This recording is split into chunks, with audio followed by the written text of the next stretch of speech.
The rain hammered Caleb's windshield like 1,000 tiny fists demanding payment he couldn't afford. 3 weeks. That's all the time standing between him and the moment a judge might strip away the only thing that mattered, his daughter. The fraud charges were lies, all lies. But truth doesn't always win in a courtroom when you can't afford the lawyers who know how to sell it. His knuckles whitened on the steering wheel as his headlights caught something that would change everything. A luxury red sedan, hood up, hazards blinking weakly through the downpour, and a woman's silhouette shivering beside it like a ghost waiting to be saved or forgotten. If you want to know how one decision in a storm can rewrite your entire life, stay with me until the end. And hey, drop a comment with your city so I can see how far this story travels. Now let's go back to where it all began. Chapter 1. The Weight of Everything. Caleb Mercer's life had become a series of countdowns. 21 days until the trial that would determine whether Lily stayed his daughter or became another case file in the foster system. 14 hours since he'd slept more than 90 minutes straight. $6.37 in his checking account, and exactly 0 good options. The rain had started just after midnight, right when his shift at the warehouse ended. Fat drops that turned into sheets, then walls, until the highway became a dark river with painted lines suggesting where the road might be. His truck, a 2004 Silverado that burned oil and made concerning noises in third gear, pushed through the weather with the grim determination of a vehicle that understood it wasn't allowed to die yet. Caleb's phone sat face down on the passenger seat. He couldn't look at it. Couldn't bear to see the lawyer's last text message again. We need to talk about realistic expectations. Realistic expectations. That was lawyer speak for you're going to lose. His daughter's face flickered through his mind. Lily at 7 years old, gap-toothed and brilliant, with his late wife's dark curls and a laugh that could reset his entire world. She didn't know how bad things were. Caleb had gotten very good at smiling through the fear, at making boxed mac and cheese feel like a feast, at pretending the nights he spent pacing the kitchen with mounting legal bills were just daddy doing boring grown-up stuff. But Lily wasn't stupid. She'd noticed he'd sold the TV, noticed they'd stopped going to the diner on Sundays, noticed the way he held his breath every time his phone rang. The accusations were insane: embezzlement, falsified records, theft from the construction company where he'd worked for 6 years. None of it true. Every single charge a manufactured lie built by someone who'd needed a scapegoat when money went missing from project accounts. And Caleb, with his lack of connections, his blue-collar background, his inability to hire the kind of defense that could shred a prosecution before breakfast, he was the perfect target. The evidence looked damning. Documents with his forged signature, transactions routed through accounts that had his name attached, a paper trail so clean it screamed professional setup, but convincing enough that his own lawyer kept using words like uphill battle and plea bargain. Caleb would rather die than plead guilty to something he didn't do, but he'd die faster than let Lily grow up thinking her father was a thief. The windshield wipers beat a rhythm that matched his pulse. Not enough, not enough, not enough. He was maybe 10 miles from home, from the small rental house where Lily was sleeping under her grandmother's watch, when his headlights caught the sedan. It sat canted on the shoulder like an expensive mistake, hazard lights blinking amber ghosts through the rain. The hood was up, propped with what looked like a coat hanger, and beside it, barely visible through the storm, a figure in what might have once been business clothes stood, with arms wrapped around itself, soaked to the bone. Caleb's foot moved toward the brake, then hesitated. Every instinct screamed the same warning: don't stop. You can't afford complications. You have enough problems. Someone else will help. Keep driving. But his conscience, that stubborn, inconvenient voice that sounded too much like his late wife Sarah, had other ideas. What if that was Lily someday? What if that was you? What if nobody stops? Damn it, Caleb muttered and pulled over. Chapter 2. The Woman in the Rain.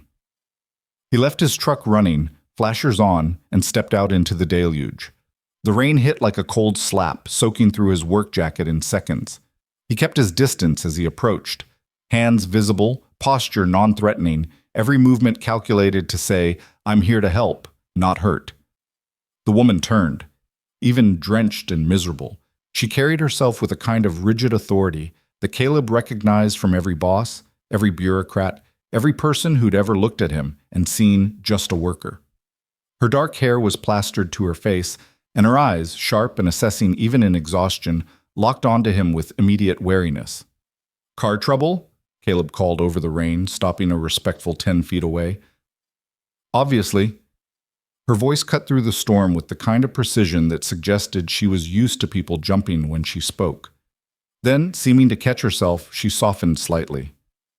"Yes. It won't start. The battery, I think." "Mind if I take a look?" She hesitated, studying him in the weak glow of his truck's headlights. Caleb understood the calculation happening behind her eyes. Woman alone, strange man, middle of nowhere, midnight storm. He'd be suspicious too. "I'll stay in your line of sight the whole time," he offered. "And I've got a daughter at home waiting up to make sure I'm safe, so I'm motivated to make this quick and get back to her." It was a small lie. Lily would be asleep. But it was the kind of lie that built trust. The kind that said, "I'm a father. I'm safe. I have people who care if I come home." Something in the woman's posture relaxed a fraction. "All right, but I'm watching." "Wouldn't expect anything less, ma'am." Caleb moved to the sedan's engine. It was a newer model BMW, the kind of car that cost more than he'd make in 2 years, and immediately spotted the problem. The battery terminals were loose, probably shaken free by bad road conditions. Water had gotten into the connection points. Simple fix if you had the right tools. "You got a toolkit?" he called. "In the trunk."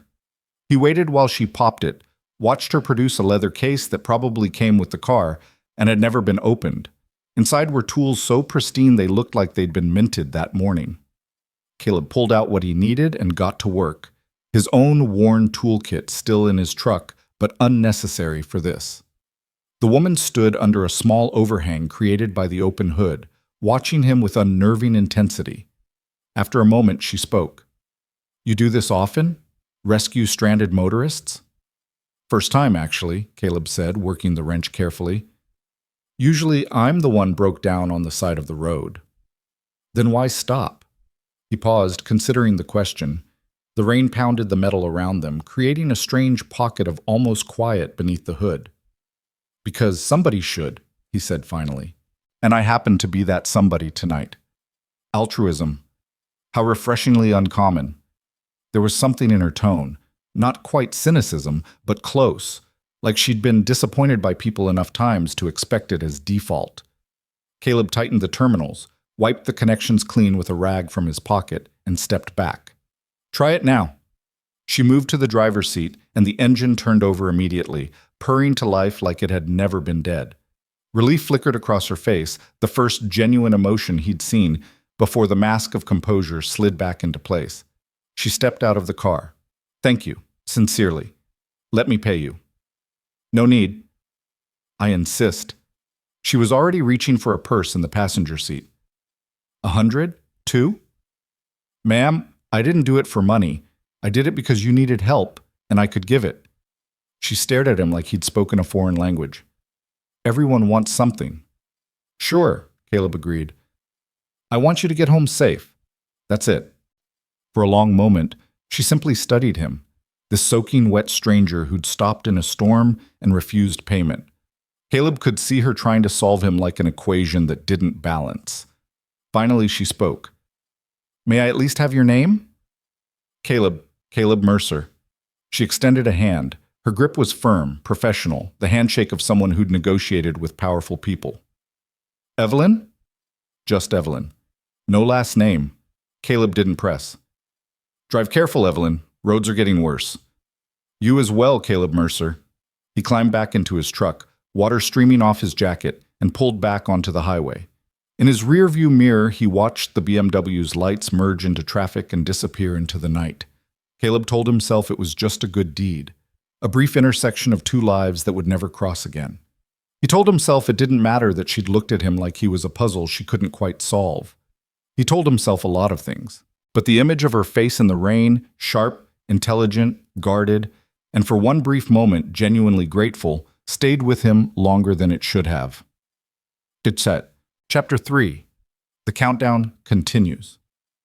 3 weeks moved like a slow-motion car crash. Caleb picked up extra shifts at the warehouse, his body moving on autopilot while his mind rehearsed testimony he'd probably never get to give. His lawyer, a public defender named Marcus Chen, who meant well but was drowning in a caseload of 100 other desperate people, kept trying to prepare him for disappointment. "The prosecution has documents," Marcus said during their last meeting before trial. "Signatures that look like yours, transaction records, a witness who claims you bragged about the scheme." "The witness is lying. Rick Stanton set me up because he's the one who stole the money." "I believe you, Caleb. But belief doesn't win cases. Evidence does. And right now the evidence is a problem. So what do I do?" Marcus hesitated. "You could take the plea. 3 years with good behavior, maybe 18 months. Lily could visit. It's not ideal, but no." Caleb's voice came out harder than he intended. "I'm not pleading guilty to something I didn't do. And I'm sure as hell not teaching my daughter that sometimes you just accept injustice because fighting is too hard." Then we go to trial. And Caleb, I need you to understand that the odds aren't good. The judge assigned to your case is Evelyn Cross. She's got a reputation for being absolutely by the book. No sentiment, no sympathy, just law. If the evidence says you're guilty, she won't hesitate to put you away. Caleb barely heard the rest of the conversation. The name echoed in his head. Evelyn Cross. Common name. Couldn't be the same person. The woman in the rain had been stranded, vulnerable, human. A judge would be, what? Untouchable? Above the mess of regular life? But the name nagged at him anyway. The night before the trial, Caleb sat on Lily's bed while she pretended to read, but mostly just watched him with worried eyes. "Dad, are you scared about tomorrow?" He should have lied, should have smiled and said everything would be fine. But Sarah had always hated when he tried to protect Lily from reality, and even gone, his wife's voice still guided him. "Yeah, sweetheart, I'm pretty scared." "What if the judge is mean?" "Then we deal with mean. But hopefully the judge will be fair. That's all I can ask for." Lily was quiet for a moment, then said something that broke his heart. "If you have to go away, I'll write you letters every day, so you don't forget me." Caleb pulled her into a hug so tight she squeaked. "Baby girl, I could never forget you. Not if I lived 1,000 years. You're stuck with me." "Promise?" "Promise." But as he left her room and walked down the dark hallway to his own, Caleb couldn't shake the feeling that he was making promises he might not be able to keep. Chapter 4. The Courtroom. The county courthouse was an aging brick building that smelled like old paper and nervous sweat. Caleb arrived early, wearing the only suit he owned, a dark navy thing he'd bought for Sarah's funeral and hadn't touched since. It hung a little loose now. He'd lost weight over the past months, stress eating away at him like acid. Marcus met him in the hallway, looking harried and undercaffeinated. "Ready?" "No, but let's do it anyway." The courtroom was smaller than Caleb expected, with wood paneling that had gone dark with age and fluorescent lights that buzzed like dying insects. A few spectators scattered the gallery, court watchers mostly, people with nothing better to do than witness other people's lives fall apart. Caleb took his seat at the defense table. His hands were shaking, so he pressed them flat against the wood, willing them still. The prosecution sat across the aisle, a sharp-suited assistant DA named Catherine Reeves, who'd made her career on winning convictions. She looked confident, comfortable, like this was just another Tuesday. For Caleb, it was the end of the world. "All rise." The bailiff's voice cut through the room, and everyone stood. Caleb's heart hammered against his ribs. Each beat a countdown. This is it. This is it. This is it. The door behind the bench opened, and Evelyn Cross walked in. Time did something weird, stretched and compressed simultaneously. Caleb's brain tried to process what his eyes were seeing, but the information wouldn't compute. It was her, the woman from the rain, the stranded motorist, Evelyn.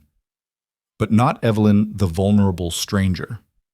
This was Evelyn the judge, black robes flowing like armor, hair pulled back in a severe knot, her face carved from stone and authority. She moved with absolute precision, every step measured, and when she took her seat behind the bench, she commanded the room like a general surveying a battlefield. Her eyes swept the courtroom in a practiced scan, prosecution, defense, gallery, and for one brief electrical second, they landed on Caleb. Nothing. No recognition. No surprise. No flicker of anything that suggested she'd ever seen him before in her life. Caleb's stomach dropped through the floor. Either she didn't remember, which seemed impossible given the intensity of their brief encounter, or she was choosing not to acknowledge it. And if she was choosing not to acknowledge it, Caleb had no idea if that was good or catastrophically bad. "Please be seated," Judge Cross said, her voice carrying the same precise authority it had in the rain, but now multiplied by the power of her position. "We're here for the matter of the state versus Caleb James Mercer. Are both parties ready to proceed?" "The prosecution is ready, Your Honor," Catherine Reeves said smoothly. Marcus stood. "The defense is ready, Your Honor." Judge Cross's eyes, those sharp, assessing eyes that had studied Caleb in a storm, settled on him now with the weight of absolute judgment. "Mr. Mercer, you stand accused of embezzlement, fraud, and falsification of records. How do you plead?" Caleb stood, his legs unsteady. "Not guilty, Your Honor." She made a note, her expression giving away nothing. "Very well. Ms. Reeves, you may present your opening statement." The trial began. Chapter 5. The Evidence. Catherine Reeves was good at her job. Very good. She laid out the prosecution's case with surgical precision. Documents, transaction records, testimony from Rick Stanton painting Caleb as a disgruntled employee who'd seen an opportunity and taken it. The narrative was clean, compelling, and devastatingly convincing. "Ladies and gentlemen," Reeves addressed the jury, "the evidence will show that Caleb Mercer systematically stole over $200,000 from his employer over an 18-month period. He manipulated payroll accounts, falsified invoices, and when questioned, lied to investigators. This is not a case of confusion or mistaken identity. This is a case of deliberate, calculated theft." She presented document after document, each one bearing Caleb's signature, each one appearing to authorize fraudulent transactions. To anyone who didn't know better, it looked damning.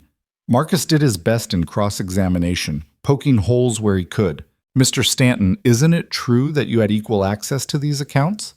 "I did," Rick admitted easily, "but I wasn't the one signing these documents." "How do we know Mr. Mercer actually signed them?" "His signature is right there." "Signatures can be forged." Rick smiled, a cold, knowing smile that made Caleb's blood boil. "They can. But why would I forge documents to frame a coworker? What would I gain? Perhaps to cover your own theft?" "Objection," Reeves called. "Speculation." "Sustained," Judge Cross said, her voice flat. "Mr. Chen, stick to established facts."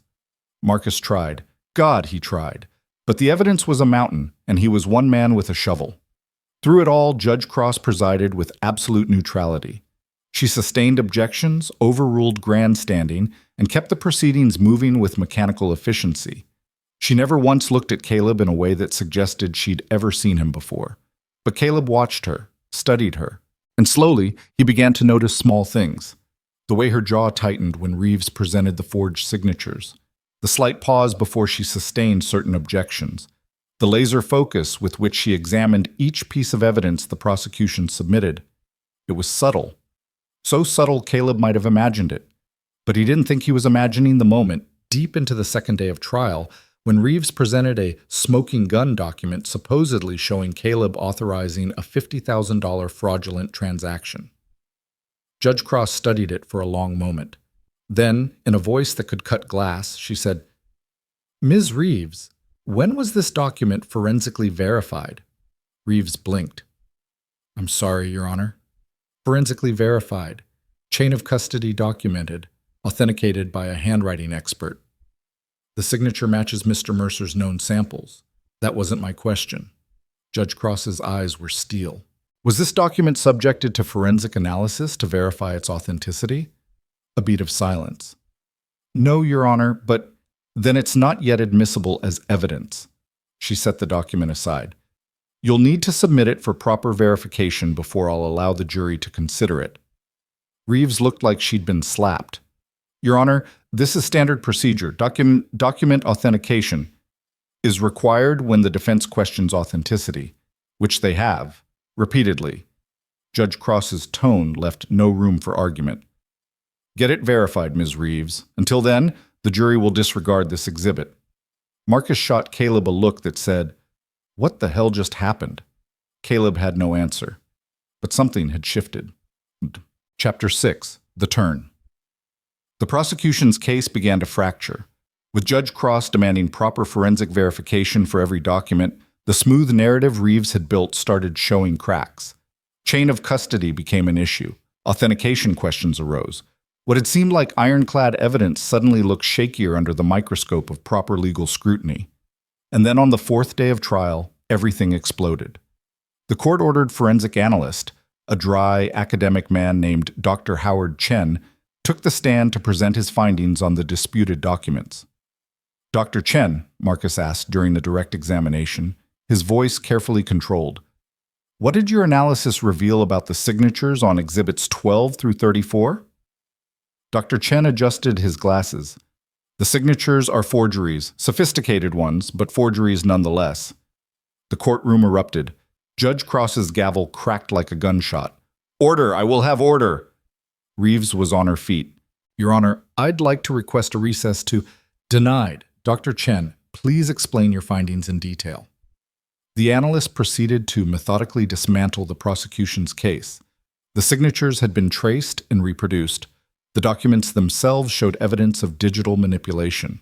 And most damning of all, the ink dating on several key exhibits indicated they'd been created after the alleged crimes took place. "In your expert opinion," Marcus pressed, "could these documents have been created by Mr. Mercer?" "Not unless Mr. Mercer is a time traveler," Dr. Chen said dryly. "The documents purporting to show his authorization of fraudulent transactions in March of last year were physically created in September, 3 months after he was fired and denied access to company systems." Caleb watched Rick Stanton's face go pale. Judge Cross leaned forward. "Dr. Chen, is it your testimony that these documents were fabricated to frame Mr. Mercer?" "That is my professional conclusion, yes." She turned to Reeves. "Ms. Reeves, do you have an explanation for how fabricated documents ended up as the cornerstone of your case?" The prosecutor looked trapped. "Your Honor, I relied on the evidence provided by the company's investigation." "An investigation led by whom?" Silence. Judge Cross's voice dropped to something quiet and deadly. "I'll ask again. Who conducted the investigation that produced these documents?" Reeves swallowed. "Richard Stanton, Your Honor, the company's senior project manager." Every eye in the courtroom turned to Rick. Judge Cross's expression could have frozen fire. "Bailiff, I want Mr. Stanton detained for questioning. Ms. Reeves, you have until tomorrow morning to explain to me how your office failed to properly vet evidence in a case that could have sent an innocent man to prison. And Mr. Chenchit." Her eyes found Marcus, and for just a heartbeat, Caleb saw something flicker there that might have been approval. "File a motion to dismiss. I'm inclined to grant it." The courtroom dissolved into chaos, but all Caleb heard was the roaring in his ears. It was over. He was free. Chapter 7. The Verdict.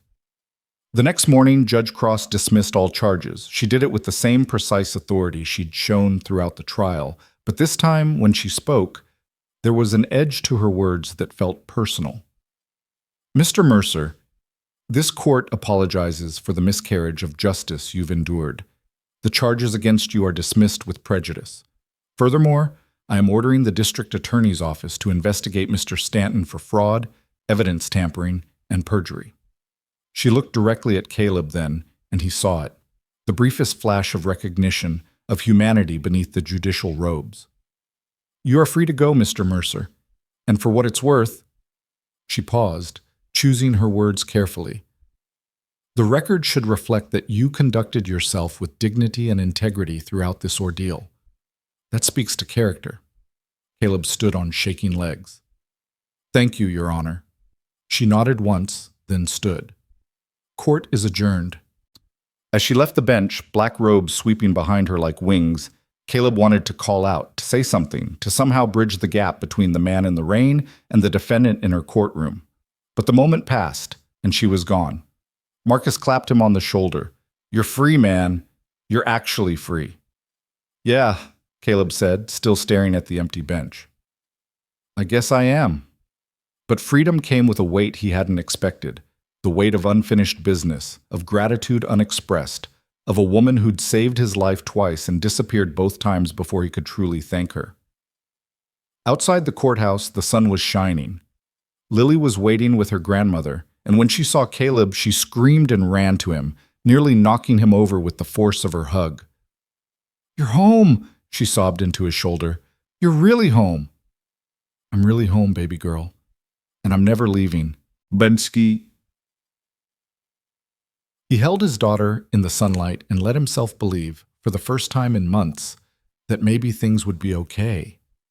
But a part of him, a small, persistent part, couldn't stop thinking about the woman in the judge's robes, about the way she'd looked at him in the rain with curiosity and in the courtroom with professional distance, about the fact that she'd saved him without ever acknowledging she knew him at all. The question burned in his chest. Had she recognized him from the start? Or had she simply done her job with the same exacting standards she applied to everything? And if she had recognized him, if she'd remembered the soaking wet stranger who'd fixed her car and refused payment, what did it mean that she'd stayed silent? The answers would have to wait. For now, Caleb had a daughter to reassure, a life to rebuild, and a future that suddenly, miraculously existed again. But the story of the woman in the rain wasn't over. It was just beginning. Chapter 8. The Weight of Gratitude. The first week of freedom was strange. Caleb kept waking up in the middle of the night, heart pounding, convinced he'd dreamed the dismissal and was actually in a cell waiting for transfer to state prison. Then he'd hear Lily breathing softly in the next room or see moonlight streaming through the window of his own bedroom, and reality would resettle around him like a coat he'd forgotten he owned. He got his job back. The warehouse manager, a gruff man named Pete, who'd never believed the charges, hired him back with a raise and an apology. The money helped. God, it helped. Caleb paid down the bills that had been slowly suffocating him and bought Lily the art supplies she'd been wanting for months. Life started to feel almost normal, but the question wouldn't leave him alone. Late at night, after Lily was asleep, Caleb would sit at the kitchen table with a cup of coffee going cold in his hands, and he'd replay every moment of the trial. The way Judge Cross had demanded forensic verification, the steel in her voice when she'd questioned the prosecution, the absolute precision with which she'd dismantled a case that could have destroyed him. Had she recognized him from the start? The thought was both comforting and terrifying. Comforting because it meant the kindness he'd shown in the rain had mattered, had maybe even saved his life in return. Terrifying because if she had recognized him and stayed silent, it meant she'd navigated an ethical minefield to help him without compromising her position. And Caleb had no idea how to thank someone for that. He tried to find her, not in a stalking way, just simple public record searches. Judge Evelyn Cross, appointed to the bench 6 years ago, former prosecutor with a reputation for being tough but fair, no social media presence, no public appearances beyond what her job required. She was a ghost wrapped in judicial robes, and Caleb was just a man who'd once fixed her car in a rainstorm. The weight of unexpressed gratitude sat on his chest like a stone. Lily noticed. "Dad, you're doing that thing again." Caleb looked up from his coffee. "What thing?" "That thing where you stare at nothing and look sad. Are you sad?"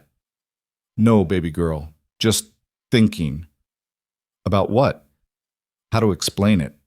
How to tell a 7-year-old that sometimes life gives you gifts you don't know how to repay, and the debt of it eats at you even though nobody's asking for payment." "About being grateful," he said finally, "and wishing I could say thank you to someone who helped us."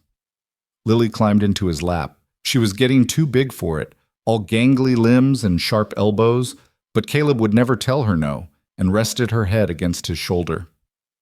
"So say thank you," she said simply. "It's not that easy, sweetheart." "Why not?" "Because I don't know how to find them." "Then maybe they'll find you." Caleb kissed the top of her head, breathing in the scent of her strawberry shampoo. "Maybe, but I'm not going to count on it." "Okay, but if they do, you have to say thank you. Promise?" "I promise." Lily nodded, satisfied, and wandered back to her coloring books. Caleb stayed at the table, holding the cold coffee, and told himself to let it go. Some debts couldn't be repaid. Some mysteries didn't get solved. Some women in rainstorms walked out of your life as completely as they'd walked into it, and you just had to make peace with never knowing what they'd been thinking when they saved you. He told himself all of that. But deep down, in the part of him that had stopped on a midnight highway because it was the right thing to do, Caleb couldn't quite believe the story was finished. The universe, he'd learned, had a weird sense of timing, and some circles took longer to close than others.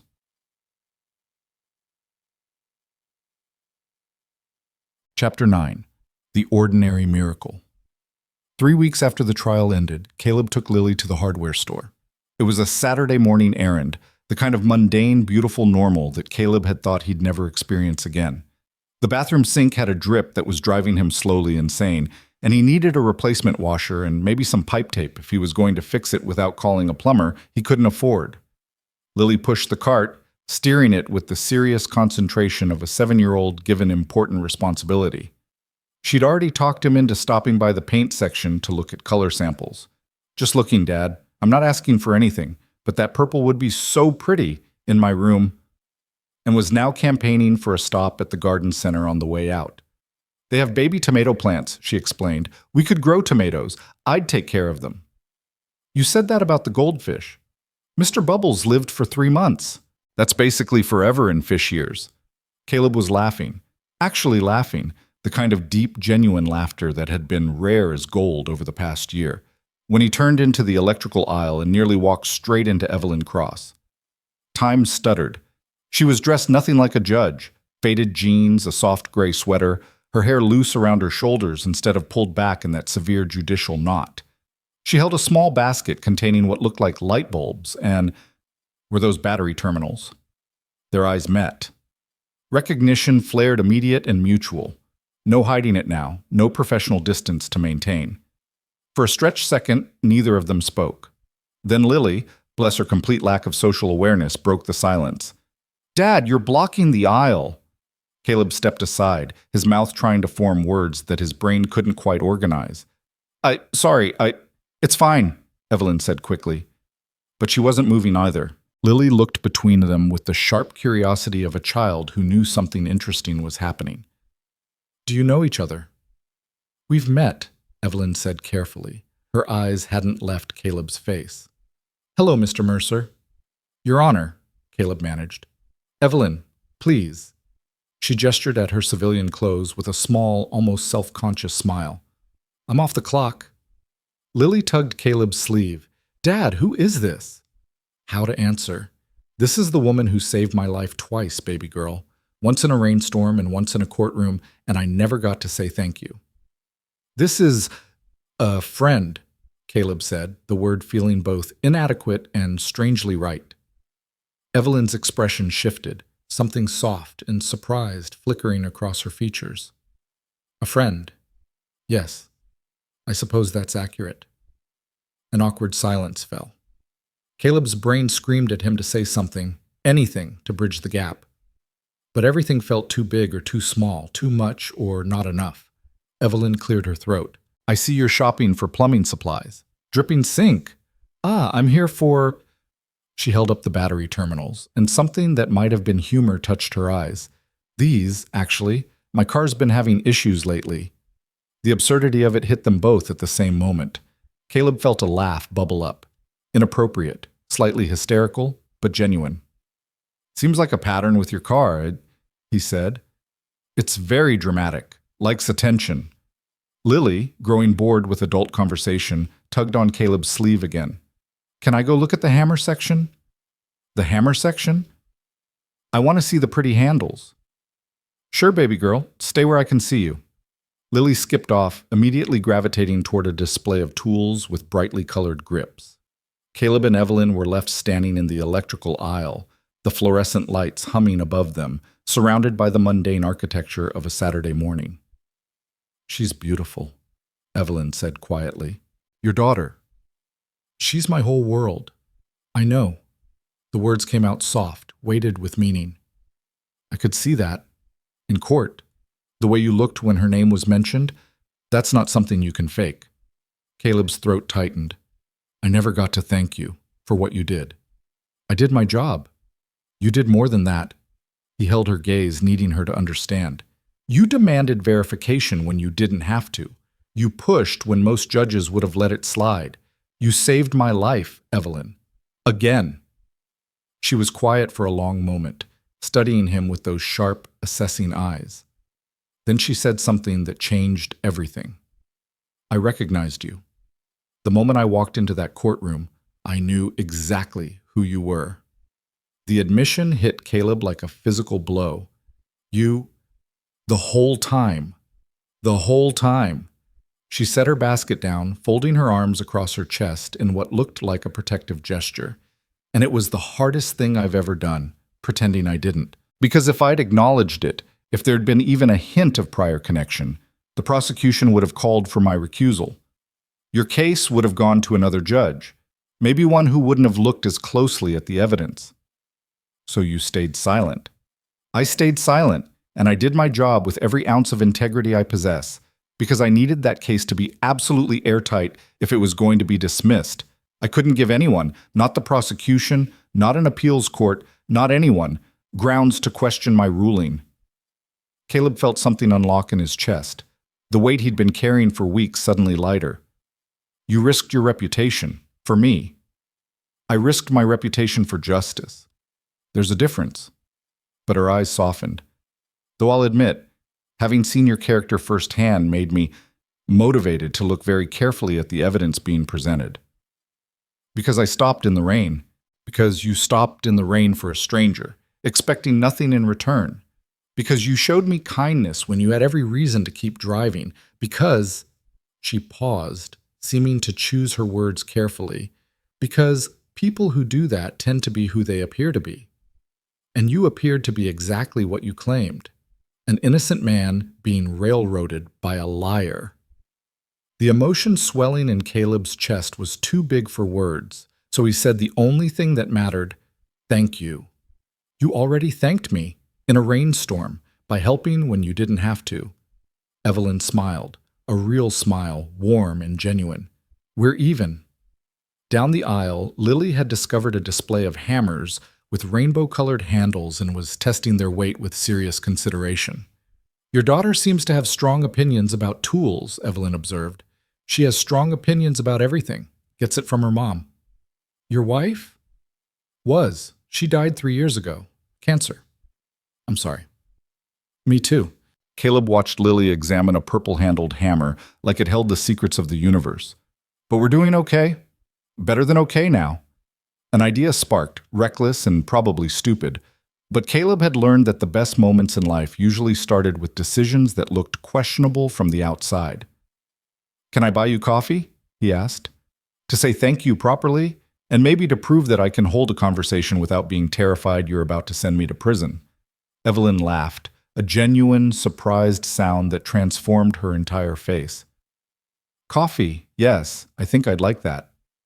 Yeah? Yes. Though fair warning, I'm extremely particular about coffee. It's been called one of my more annoying qualities. I once spent 20 minutes explaining to Lily why purple is technically the best color, so I think we'll be fine. She picked up her basket, something light and almost playful in her expression. There's a cafe 2 blocks from here. Decent espresso, terrible pastries. Perfect. Let me grab my plumbing supplies and collect my daughter from the hammer aisle, and we'll meet you there. I'll be the one judging everyone's coffee orders. They moved toward their respective errands, and Caleb felt the strangest sensation, like the universe had just clicked a puzzle piece into place that he hadn't even known was missing. Lily appeared at his elbow, wielding a purple hammer with rainbow speckles. Dad, I need this. You need a hammer? For building things, important things. What important things? I don't know yet, but when I figure it out, I'll have the perfect hammer ready. She looked up at him with those wide, earnest eyes that could probably convince him to buy her the moon if she asked right. Please? Caleb glanced back down the aisle, where Evelyn was examining light bulbs with the same intense focus she'd probably applied to every decision in her life. Some moments deserved celebration. Some mornings called for small victories. Okay, but you're responsible for it. That means no hammering things that aren't supposed to be hammered. I promise. At the checkout, with a purple hammer, plumbing supplies, and the prospect of coffee with a woman who'd saved his life twice, Caleb felt something he'd almost forgotten. Hope. Not the desperate, clinging hope of a man facing trial, but the quiet, steady hope of someone who'd survived the worst and found himself standing in a hardware store on a Saturday morning, watching his daughter sing to herself about hammers while the future opened up like a road with no visible end. It was, in its own strange way, perfect. The cafe was exactly as Evelyn had described. Small, slightly worn around the edges, with mismatched furniture and the kind of espresso machine that looked like it required an engineering degree to operate. Caleb arrived with Lily in tow, the purple hammer already clutched in her hands like a sacred artifact. Evelyn had claimed a corner table near the window, 2 cups of coffee already steaming in front of her. She'd ordered him something without asking, which should have felt presumptuous, but somehow didn't. "I got you an Americano," she said as they approached. "Black. Seemed like your style." "You guessed right." Caleb slid into the seat across from her while Lily immediately zeroed in on the pastry case with laser focus. "Lily, what do you want?" "Chocolate croissant, and orange juice, and one of those cookie things." "Pick one." "But Dad." "One." Lily considered this with the gravity of someone negotiating international treaties, then pointed at the chocolate croissant. "That one. But if you get coffee, shouldn't I get hot chocolate too?" Caleb looked at Evelyn. "See what I'm dealing with?" "She's negotiating. That's good. Shows critical thinking." Evelyn's lips quirked. "Though I'd hold firm on the one-item rule. Give an inch with that kind of tactical mind and you'll be buying the whole bakery by next week." "I like her," Lily announced to Caleb, as if Evelyn wasn't sitting right there. "She's smart." "Thank you," Evelyn said seriously. "I like you too. That's an excellent hammer." Lily's entire face lit up. "You think so? Dad said I could get it for building important things." "What kind of important things?" "I don't know yet, but when I figure it out, I'll be ready." "That's very forward-thinking of you." Caleb went to order Lily's croissant and hot chocolate, because what the hell, they were celebrating freedom and unexpected coffee dates. And when he returned, Lily had somehow already extracted Evelyn's entire opinion on the best color of hammer handles. "Purple is excellent," Evelyn was saying, "but have you considered teal? It's underrated as a tool color." "Teal is just fancy blue," Lily countered. "Purple is its own thing." "Fair point." Caleb set the pastry and hot chocolate in front of his daughter, who immediately began the careful surgical process of eating a chocolate croissant without getting chocolate everywhere. It was a doomed endeavor, but Lily approached it with optimism. For a moment, the 3 of them sat in comfortable near silence, the cafe humming with quiet Saturday morning energy around them. Caleb sipped his coffee. It was good, strong, and clean, and tried to wrap his mind around the surreal reality of sitting across from Judge Evelyn Cross, who was currently explaining to his daughter the aerodynamic properties of different hammer designs. "So," Evelyn said eventually, redirecting her attention to Caleb while Lily destroyed her croissant, "how are you doing, really?" "Honestly, still processing. Some mornings I wake up and can't believe it's over." "That's normal. Trauma takes time to settle." "Is that the judge talking or personal experience?" Something flickered across her face, brief, guarded. "Both, I suppose, though my trauma was different. Professional, mostly. Watching innocent people get ground up by a system that's supposed to protect them." She paused, stirring her coffee even though she hadn't added anything to it. "Your case wasn't the first time I've seen fabricated evidence, but it was one of the most blatant. That kind of corruption makes me angry." "You hit it well. In court, you were," Caleb searched for the right word, "terrifying, actually, in a professional way." "Good. Judges should be a little terrifying, keeps everyone honest." She smiled slightly. "But I'll admit, maintaining neutrality while watching that prosecutor present forged documents was one of the harder performances I've given." "Performance?" "The bench requires a certain amount of theater. You can't let personal feelings show, even when you're furious. Even when you recognize someone from a rainstorm and want to acknowledge it, but know you can't." Her eyes met his, direct and honest. "Even when you're terrified you're going to get it wrong, and an innocent man will go to prison because you made a mistake." The admission surprised him. You were scared? Of course I was scared. I'm human, Caleb. I just don't get to show it when I'm wearing the robe. She set down her coffee cup. The stakes in that courtroom were your entire life, your daughter's father, everything that mattered to you. That's not something I take lightly.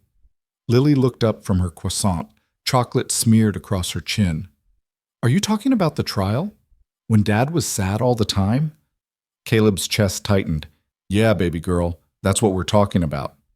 I didn't like that time. You pretended you weren't sad, but I could tell. She turned to Evelyn with the blunt honesty only children possess. Did you help my dad not be sad anymore? Evelyn's expression softened into something achingly gentle. I tried to make sure the truth came out. Your dad did the rest by being brave. He's very brave. One time, he killed a spider that was this big. Lily spread her chocolate-covered hands apart in wild exaggeration, and he didn't even scream. Impressive. It was a pretty big spider, Caleb confirmed solemnly. They fell into easier conversation after that, the kind of meandering talk that happens when people are finding their rhythm with each other. Evelyn asked about Lily's school, which led to a 15-minute monologue about Lily's teacher, Mrs. Patterson, and the injustice of only getting 2 recesses per day. Caleb asked about Evelyn's work, carefully avoiding anything that might touch on specific cases, and learned she'd wanted to be a judge since she was 12 years old. Why 12? He asked. My parents went through a messy divorce. The judge assigned to their case was patient, fair, and made me feel like someone was actually listening when everyone else was too angry to hear anything. I remember thinking, that's what I want to do. I want to be the person who listens when everything's falling apart. And now you are. Most days, some days I'm just the person enforcing rules and managing egos. But occasionally, she paused, occasionally I get to make sure someone like you doesn't lose everything because of a lie. Those days make the rest worth it. Lily had finished her croissant and was now conducting a detailed examination of the cafe's artwork, which consisted mostly of faded photographs of the town from decades past. This left Caleb and Evelyn in a bubble of relative privacy, the conversations of other patrons washing around them like background music. Can I ask you something? Caleb said. Of course. That night in the rain, did you think I was crazy? Stopping for a stranger in the middle of nowhere? Evelyn considered the question. Honestly, my first thought was that you might be dangerous. My second thought was that you were being deliberately non-threatening, which suggested you understood why I'd be wary. By the third thought, I was just grateful someone stopped it all. She smiled. And then you refused money, and I didn't know what to do with you. Nobody refuses money. I didn't need money. I needed to know I'd helped. Why? What did you get out of it? Caleb thought about that. Really thought about it. Proof, maybe. That I was still the person I thought I was. Those months before the trial, I felt like everything was being stripped away. My job, my reputation, my future. I couldn't control any of it, but I could control whether I stopped to help someone in the rain. So you stopped? So I stopped, and somehow ended up having coffee with you 3 weeks later, which still doesn't feel entirely real. It's real, Evelyn assured him. Though I'll admit this wasn't how I pictured my Saturday going when I woke up this morning. Better or worse? She smiled, genuinely smiled, warm and unguarded. Better, definitely better. Lily returned to the table with a pronouncement. Dad, I have to use the bathroom. Okay, baby girl, you know where it is? I'm 7, not 3. I can find a bathroom. Fair enough. Yell if you need me. Lily marched off toward the restrooms with the purple hammer still clutched in one hand, leaving Caleb and Evelyn alone again. She's remarkable, Evelyn said. You've done an incredible job with her. I've mostly just tried not to screw up too badly. Her mom was the remarkable one.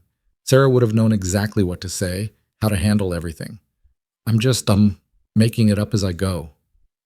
That's parenting. Everyone's making it up. Some people are just better at pretending they have a plan. She traced the rim of her coffee cup. My parents certainly didn't have one. I learned early that adults are mostly just tall children with bills to pay. Wise 12-year-old. Cynical 12-year-old. There's a difference. Are you still cynical? Evelyn was quiet for a moment. Less than I was. The job has a way of either crushing your faith in humanity or refining it. I've chosen to let it refine. She looked at him directly. Meeting people like you helps. Reminds me that kindness still exists, even when it's inconvenient. Stopping for 5 minutes wasn't inconvenient. You were exhausted, broke, and facing a trial that could take your daughter away. Most people would have kept driving. You stopped anyway.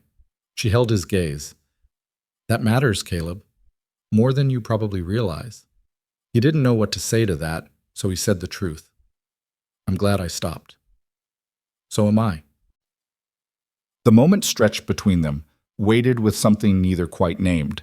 Then Lily returned, announcement interrupting. There's a dog outside. Can we get a dog? We've been through this, Caleb said. Dogs are expensive. But I'd take care of it. Like you took care of Mr. Bubbles.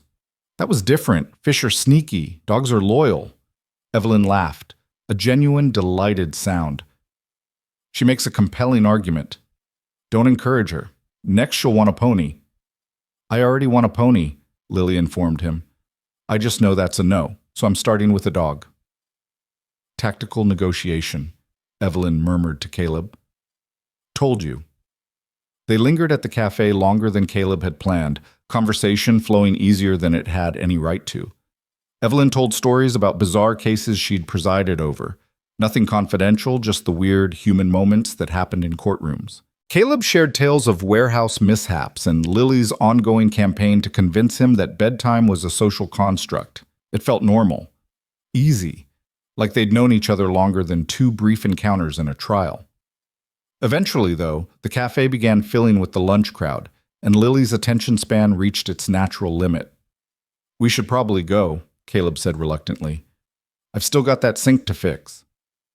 And I have errands I've been avoiding. Evelyn stood, gathering her things. But this was really nice. Thank you for the coffee and the company. Thank you for saving my life. Twice. We're keeping score now? Apparently. They walked out together, Lily skipping ahead to examine the dog she'd spotted earlier, an elderly golden retriever who accepted her enthusiastic petting with patient dignity. On the sidewalk, Caleb and Evelyn faced each other in the sunlight, and Caleb felt the same awkwardness from the hardware store returning. This felt like a goodbye, but he didn't want it to be. Would you? He started, then stopped, suddenly uncertain. Would you want to do this again sometime? Coffee, I mean, or dinner, or... I'm not good at this. I haven't asked anyone out since my wife, and that was 10 years ago, so if I'm being weird... You're not being weird, Evelyn interrupted gently. And yes, I'd like that. Very much. Relief flooded through him. Yeah? Yes. Though full disclosure, I'm not great at this either. My last relationship ended 2 years ago, and dating as a judge is complicated. People either want to impress me or they're intimidated by the job. It's exhausting. I'm definitely intimidated by the job, but I'm here anyway. She smiled. Good. Intimidation is healthy. Keeps you honest. She pulled out her phone. Give me your number. I'll text you, and we can figure out a time that works. They exchanged numbers, and Caleb tried not to feel like a teenager getting his crush's contact information for the first time. He failed. Lily bounded back over. Dad, that dog's owner said golden retrievers are the best family dogs. Just information. For you. To have. Information received and filed, Caleb said. Lily turned to Evelyn. Are you going to be Dad's friend now? I hope so, Evelyn said. Good. He needs more friends. He mostly just talks to me and Grandma mostly talks about her garden. She stuck out her hand with solemn formality. Nice to meet you, Judge Lady. Nice to meet you too, Lily, and you can call me Evelyn. Evelyn? Lily repeated, testing the name. I like it. It sounds fancy. Thank you. I like Lily. It sounds like sunshine. Lily beamed, and Caleb felt something in his chest constrict with an emotion he couldn't quite name. Watching his daughter interact with Evelyn, seeing them find easy rapport, felt significant in ways he wasn't ready to examine too closely. They parted ways in the parking lot, Evelyn heading toward her BMW, battery terminals successfully acquired, while Caleb and Lily climbed into his truck. As he pulled out onto the street, Lily said, I really like her, Dad. Yeah, baby girl, me too, Is she going to be your girlfriend? I don't know yet. Maybe. Would that be okay? Lily was quiet for a moment, swinging her purple hammer thoughtfully.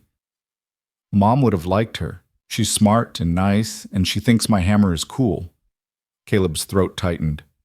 Yeah, I think Mom would have liked her too. Then it's okay. You can be her boyfriend, but you have to be a really good one, because she's special. How do you know she's special? Because she helped us when we needed it, and because she looks at you like you're interesting, not like you're just some regular dad. Lily paused. And also because she knows purple is the best color for hammers.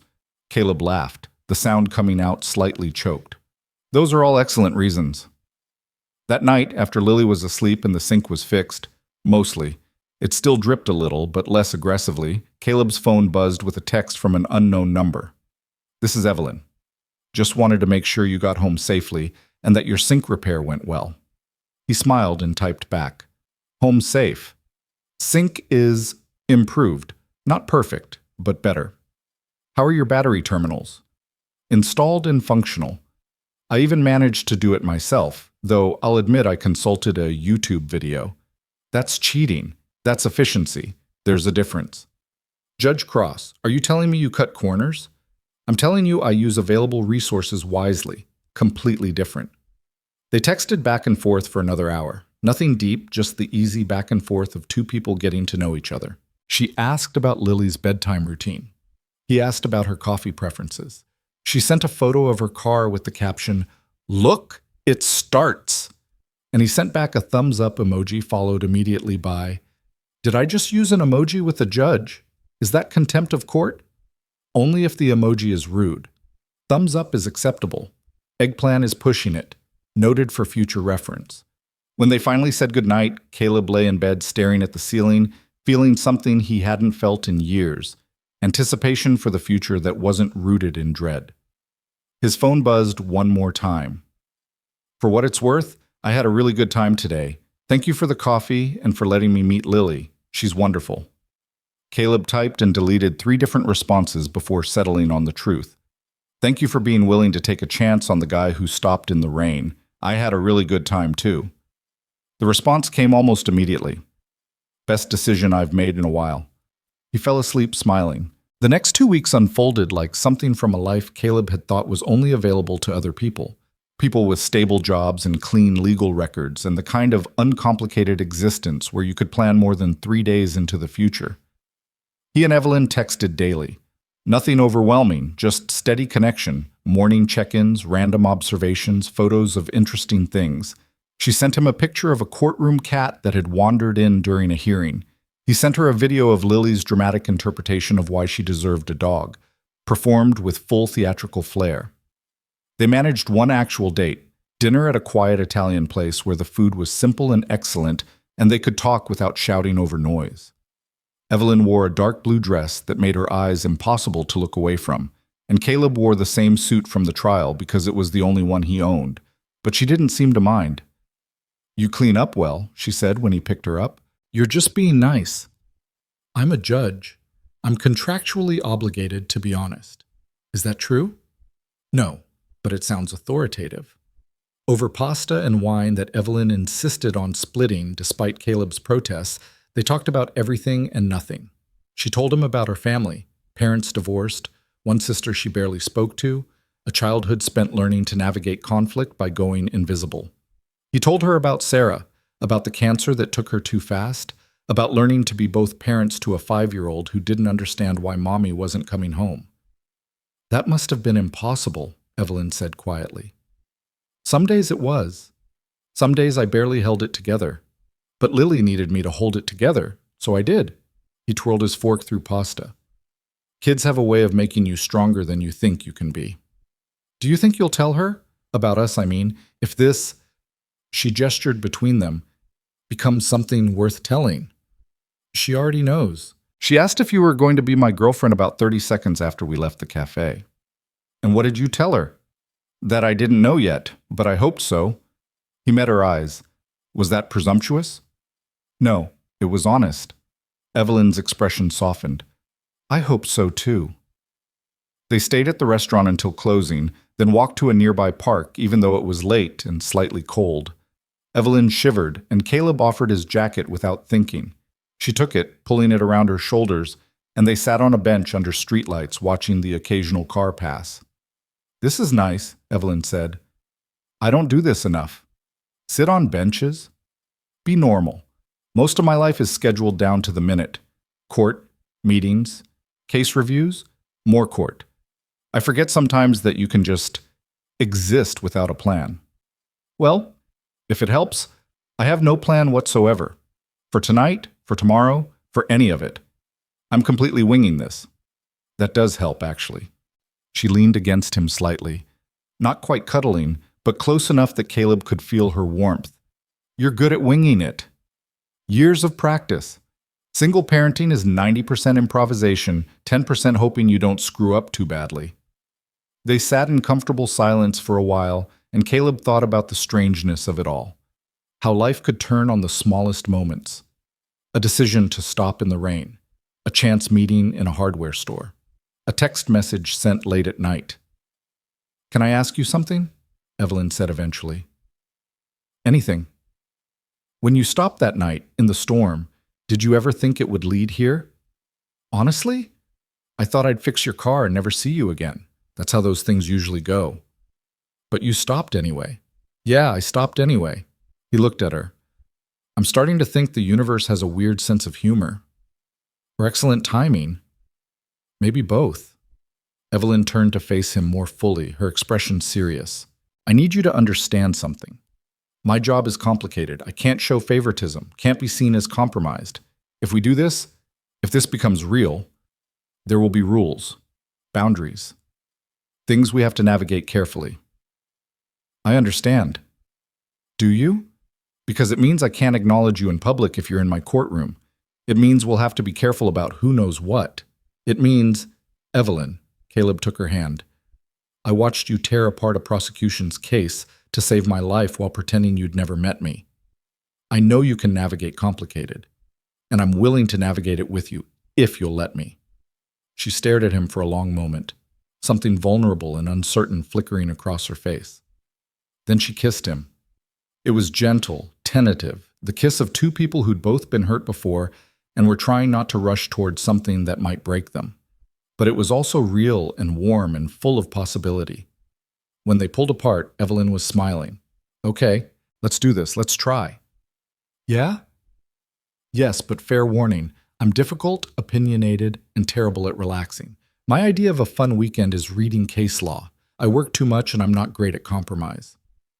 I'm broke, slightly traumatized, and come with a 7-year-old who will absolutely interrogate you about your favorite color and judge you based on your answer. I burn dinner regularly, and my truck makes concerning noises." "Purple," Evelyn said. "What?" "My favorite color. It's purple. Will that satisfy Lily's interrogation?" Caleb laughed. "It'll be a good start." They stayed on that bench until the cold became too much to ignore.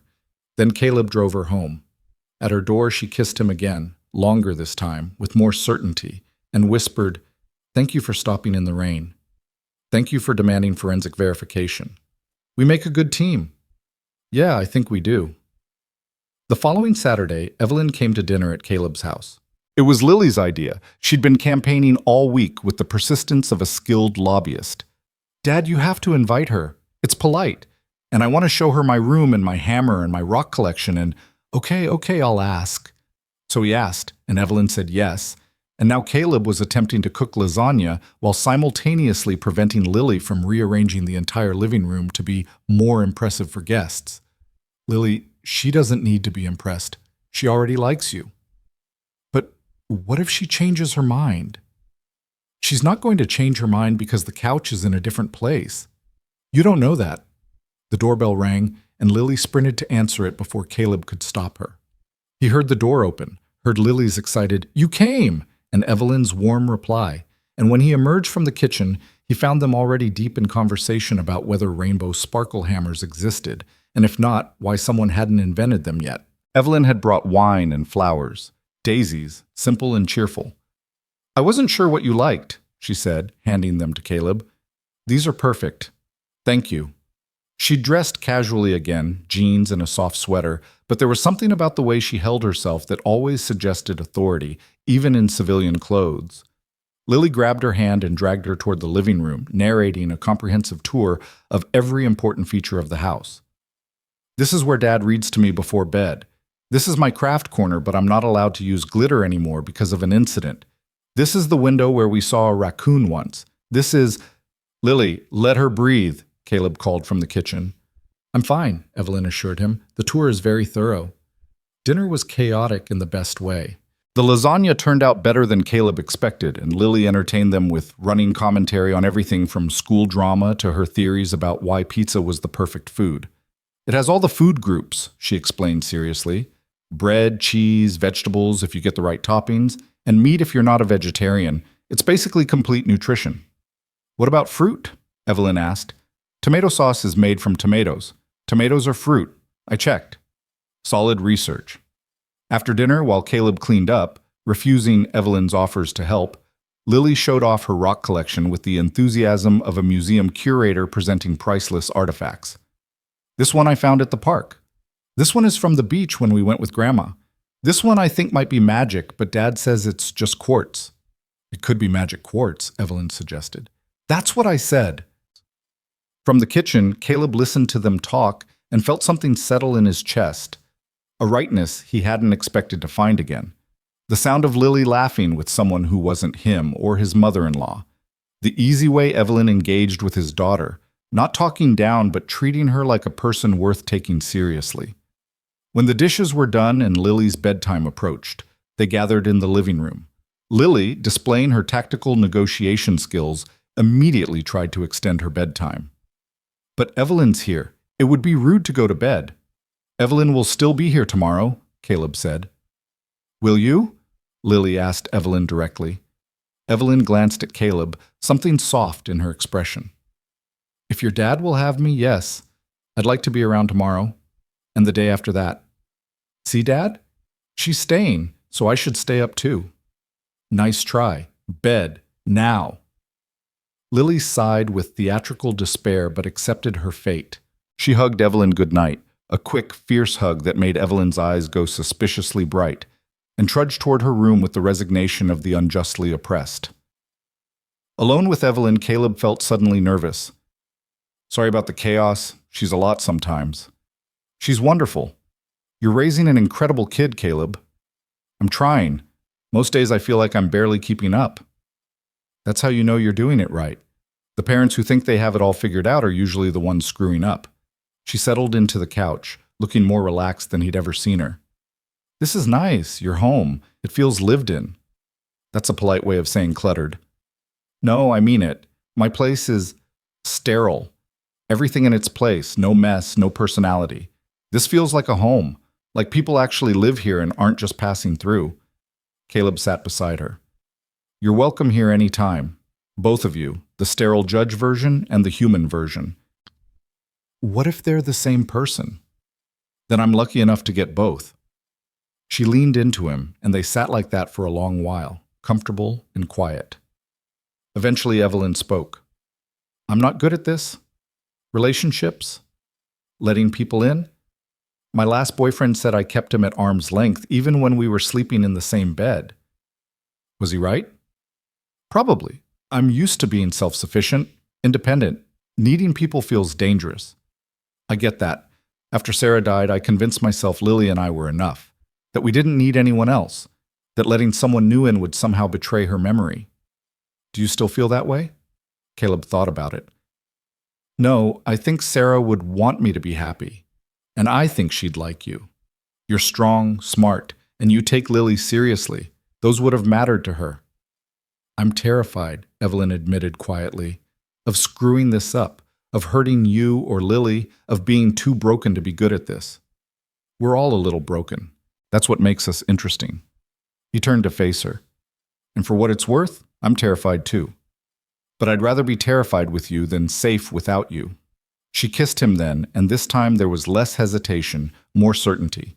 When they broke apart, she was smiling. Okay, let's be terrified together. Deal. They stayed on that couch until late, talking and not talking, figuring out the shape of whatever this was becoming. And when Evelyn finally left, with promises to text when she got home safe, Caleb stood in his doorway watching her taillights disappear and thought about storms and choices, and the strange mathematics of kindness returned. His phone buzzed. Home safe. Thank you for tonight. For Lily?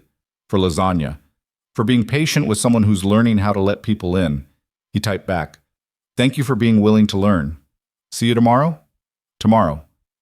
And the day after that.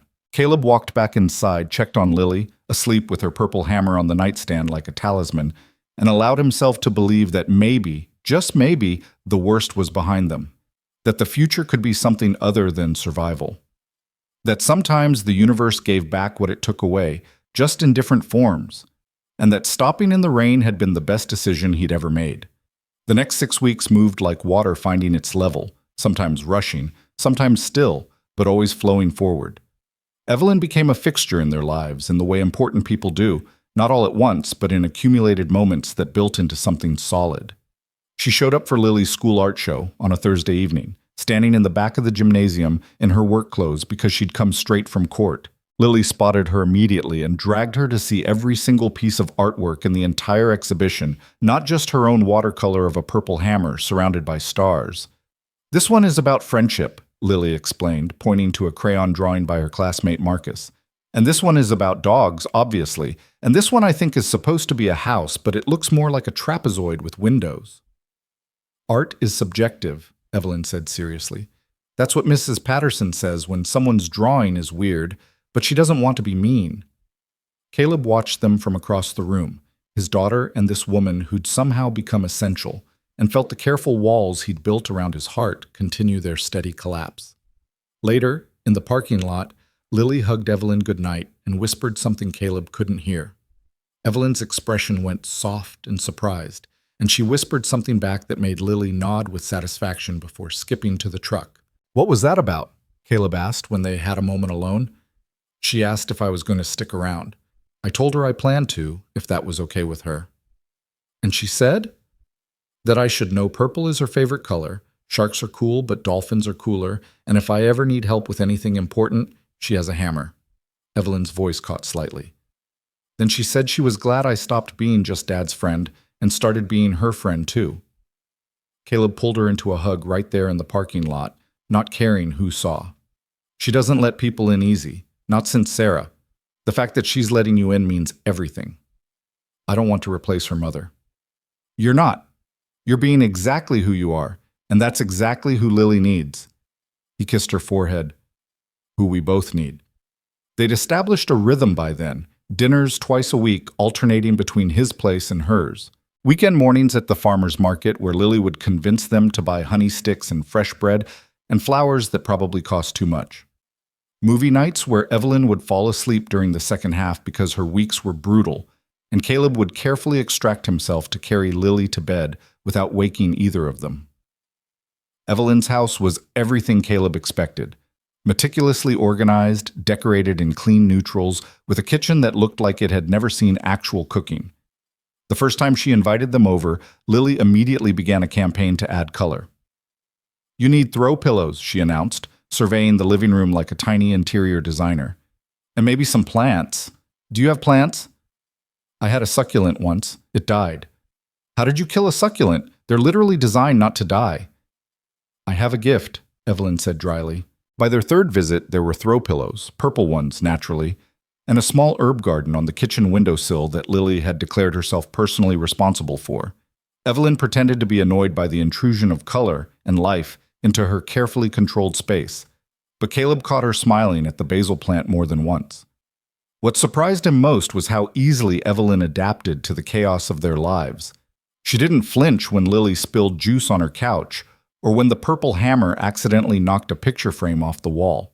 She rolled with the punches, literally and figuratively, in a way that suggested maybe she'd been waiting for permission to be less perfect all along. But there were complications too. Evelyn's job created boundaries that couldn't be crossed. She couldn't be seen with Caleb in certain contexts, couldn't acknowledge their relationship publicly. When they ran into one of her colleagues at a restaurant, She'd introduced Caleb as a friend with such casual ease that it stung even though he understood the necessity. "I'm sorry," she said later in the car. "I hate that. I hate pretending you're not important. I know. It's okay. It's not okay. You deserve better than being hidden." "I'm not hidden." "Lily knows. Your sister knows." Evelyn had finally reconciled with her sister enough to mention she was seeing someone. The people who matter know. The rest is just professional necessity. Still feels like cowardice. It's not cowardice. It's survival. You've worked too hard to get where you are to risk it for anyone, even me. He reached across the console to take her hand. "I'm not going anywhere, Evelyn. I don't need public declarations. I just need you." She'd cried then, actually cried, which he'd only seen once before when Lily had given her a handmade card that said, "Thank you for making my dad smile again." The tears were silent and brief, but they were real, and Caleb understood they meant something significant for someone who'd spent her whole life being composed. The breaking point came on a Tuesday in early October. Caleb was at work when his phone rang. Lily's school, the principal's voice tight with professional concern. There'd been an incident. Lily had gotten into a fight. Could he come in immediately? His stomach dropped. Lily had never been in a fight in her life. She was opinionated and stubborn, but not violent. Something was wrong. He made it to the school in 15 minutes, breaking at least 3 traffic laws. The principal's office smelled like industrial cleaner and stress, and Lily sat in a chair outside looking small and furious and like she'd been crying. "Baby girl, what happened?" "Marcus said something mean, and I pushed him, and I'm not sorry."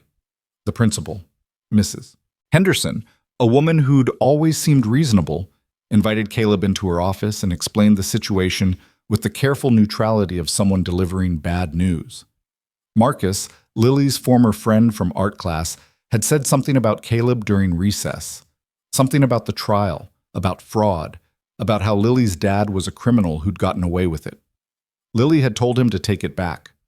Marcus had doubled down. Lily had pushed him into the mulch. "I understand Lily was defending you," Mrs. Henderson said, "but we have a zero-tolerance policy on physical altercations. She'll need to serve a 1-day suspension." "He called my dad a criminal." Lily's voice came from the doorway, fierce and trembling. "He said you stole money and the judge let you go because she felt sorry for us. He said everyone knows it. I'm not going to let him say that and not do anything." Caleb's chest tightened. "Marcus said that?" Mrs. Henderson looked uncomfortable. "There has been talk among some of the parents about your trial. You have to understand this is a small community, and people gossip. I get it." Caleb kept his voice level with effort. "But my daughter is being punished for defending me against lies. She's being punished for pushing another student. The reason doesn't change the action." It was logical, fair even, but it felt like another punishment for something he hadn't done, another consequence of Rick Stanton's lies that kept spreading like poison even after the truth came out. He took Lily home.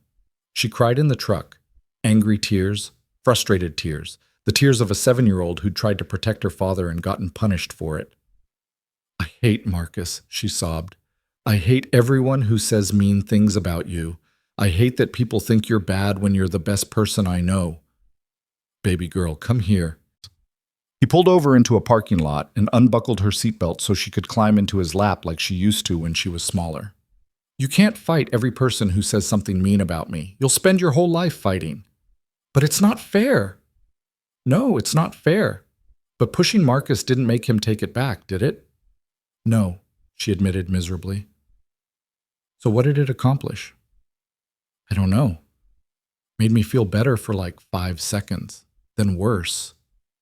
"Yeah, that's how fighting usually works." He kissed the top of her head. "I'm proud of you for wanting to defend me. That took courage. But next time, use your words. Tell a teacher. Walk away. Save your energy for battles that matter." "But you matter." "I know I do. And the people who know me really know me. They know the truth. Everyone else? Their opinion doesn't change who I am. It just shows who they are." Lily was quiet for a moment, processing. Then, "Can we call Evelyn?" Why? Because she always knows what to say when things are bad. Caleb's throat tightened. His 7-year-old had just articulated something he'd been feeling but hadn't named, that Evelyn had become their person to call when things fell apart. He called. Evelyn answered on the second ring, her voice immediately concerned. Is everything okay? Not really. You have a few minutes? For you? Always. What happened? He explained the situation, the fight, the suspension, the gossip that was apparently still circulating months after his exoneration. Lily interjected with her own version of events, and Evelyn listened to both without interrupting. When they finished, she was quiet for a moment. Then, Lily, can I tell you something? Yes. When I was your age, my parents were going through their divorce. Kids at school said terrible things about my family, about my mom and dad. Some of it was true, some of it was lies, but all of it hurt. And I wanted to fight everyone who said anything. Did you? Once. I punched a girl named Rebecca who said my dad didn't love me anymore. You know what happened? What? I got suspended, Rebecca got sympathy, and the gossip got worse because now I was the violent kid from the broken home. Evelyn's voice was gentle but firm. Fighting didn't make me feel better. It made me feel worse. What did make me feel better was remembering that the people who loved me knew the truth. And the people who didn't? They didn't matter enough to let them control my actions. Lily sniffled. So I shouldn't have pushed Marcus. You were protecting someone you love. That instinct is good. But the method needs work. Next time, tell him his opinion is noted and irrelevant, then walk away. It'll make him way more frustrated than a push ever could. Really? Trust me. Nothing makes mean people angrier than being ignored. Caleb could hear the smile in Lily's voice when she said, You're really smart, Evelyn. I've had a lot of practice dealing with difficult people. It's literally my job. They talked for a few more minutes, Evelyn managing to make Lily laugh about the absurdity of Marcus's logic and the importance of choosing battles wisely. By the time they hung up, Lily was calmer. The storm of her emotions settled into something more manageable. I like that she gets it, Lily said as Caleb drove them home. Like, really gets it. Not just I understand in the fake way adults say, but actually gets it. Yeah, she does. Are you going to marry her? The question came out so casually that Caleb nearly missed his turn. What? Are you going to marry Evelyn? Because I think you should. She makes you happy and she's nice to me and she knows purple is the best color. Those are all important qualifications. Marriage is complicated, baby girl. Why? You love her, right? Did he? Caleb tested the word in his mind, tried it on like a coat he wasn't sure fit. But the moment he did, he realized it had been true for weeks, maybe longer. He loved Evelyn Cross, her sharp intelligence and hidden softness, her terrible cooking and her surprising patience with the 7-year-old's endless questions, the way she looked at him like he was someone worth seeing. Yeah, he said quietly. I think I do. Then you should marry her. That's how it works. There are steps between I love her and marriage, Lily. Like what? Like dating for a while, making sure we're compatible, talking about the future. You've been dating for weeks. You're super compatible. You both like coffee and me and being nice to people. And the future is just more of now but later. Those are dumb reasons not to ask her. When did you become a relationship expert? I'm 7. I know everything. Caleb laughed despite the weight of the day. Okay, relationship expert. If, and this is a big if, I were to consider asking Evelyn to marry me someday, what would you think about that? Lily didn't even hesitate. I think it would be good. She could live with us and help you cook because you're bad at it. And she could be like a mom, but not replacing mom, because nobody can do that.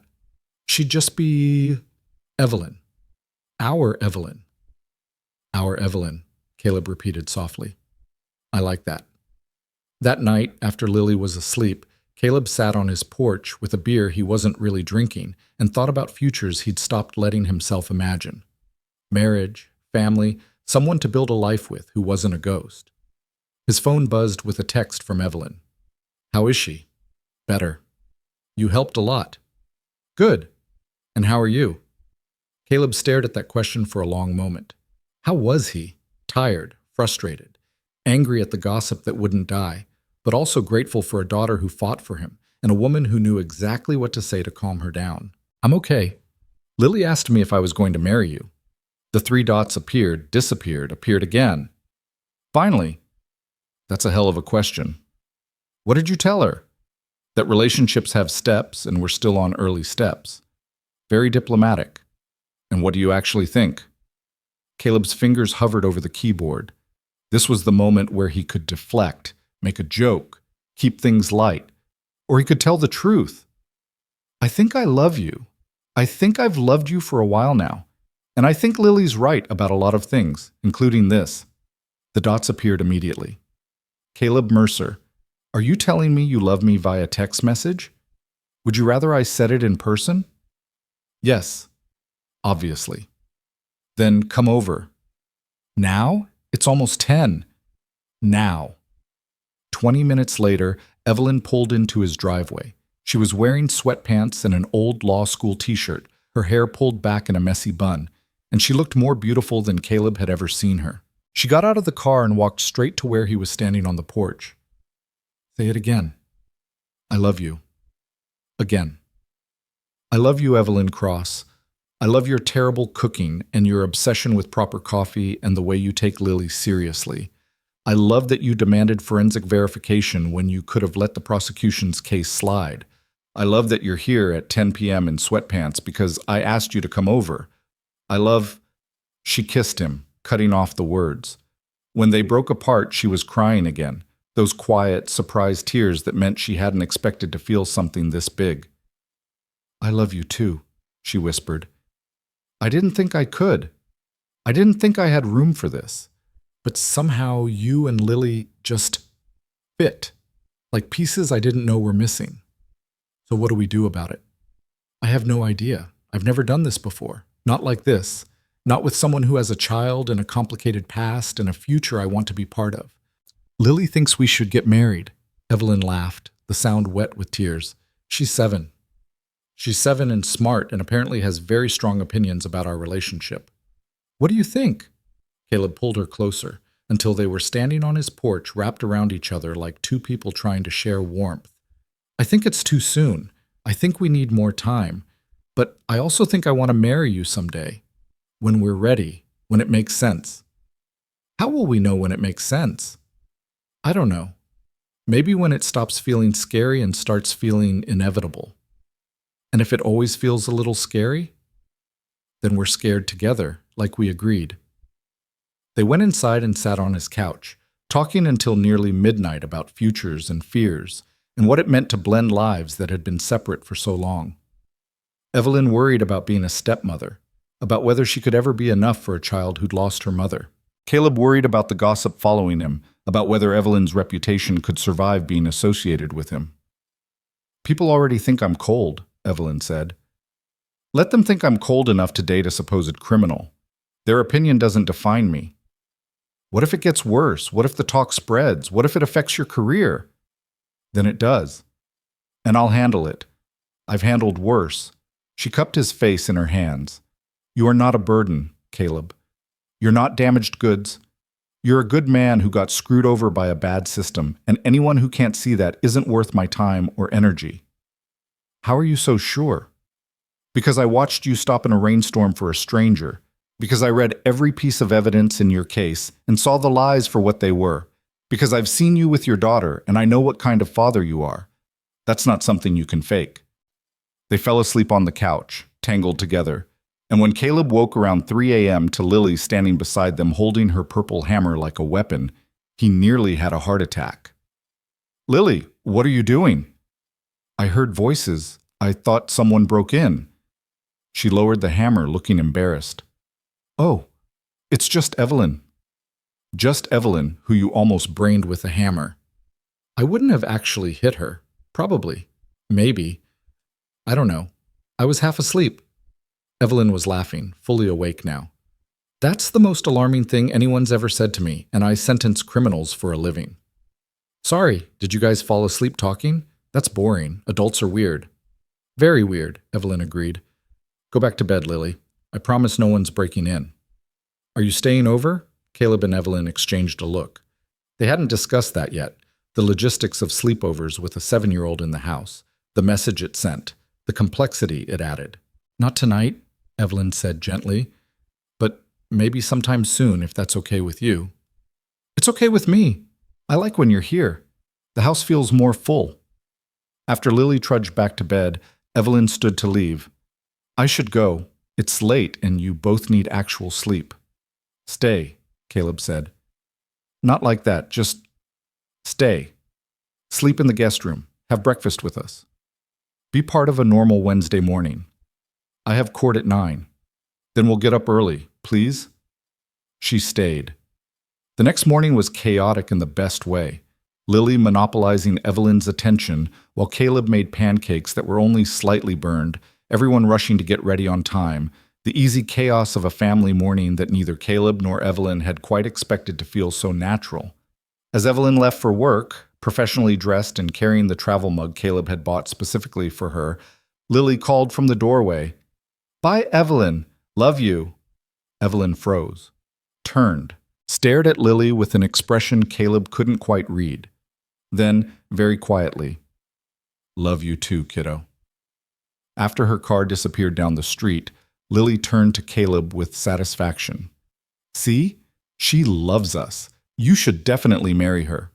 You're relentless. I'm efficient. There's a difference. That afternoon, Caleb got a text. Your daughter just told me she loves me, and I cried in my car for 10 minutes. I'm in my chambers pretending to review case files. Send help. He typed back, Welcome to the family. It's terrifying and wonderful, and there's no going back now. Good. I don't want to go back. The suspension was hard. Lily spent the day at her grandmother's, helping in the garden and writing an apology letter to Marcus that she clearly didn't mean but wrote anyway because Evelyn had suggested it was good practice in diplomatic insincerity. But the gossip began to fade, slowly, as new scandals emerged and people found other things to talk about. Rick Stanton went to trial 3 weeks later. Caleb didn't attend, didn't need to see the man who'd tried to destroy his life face justice. But Evelyn presided, and when the guilty verdict came in, she called Caleb that night with quiet satisfaction in her voice. It's over. Really over. He's going to prison for what he did. How long? 7 years. Fraud, perjury, evidence tampering. The DA threw everything at him. Caleb felt something release in his chest, a tension he hadn't realized he was still carrying. Thank you. For everything. I just did my job. You did more than that. You saved my life. Twice.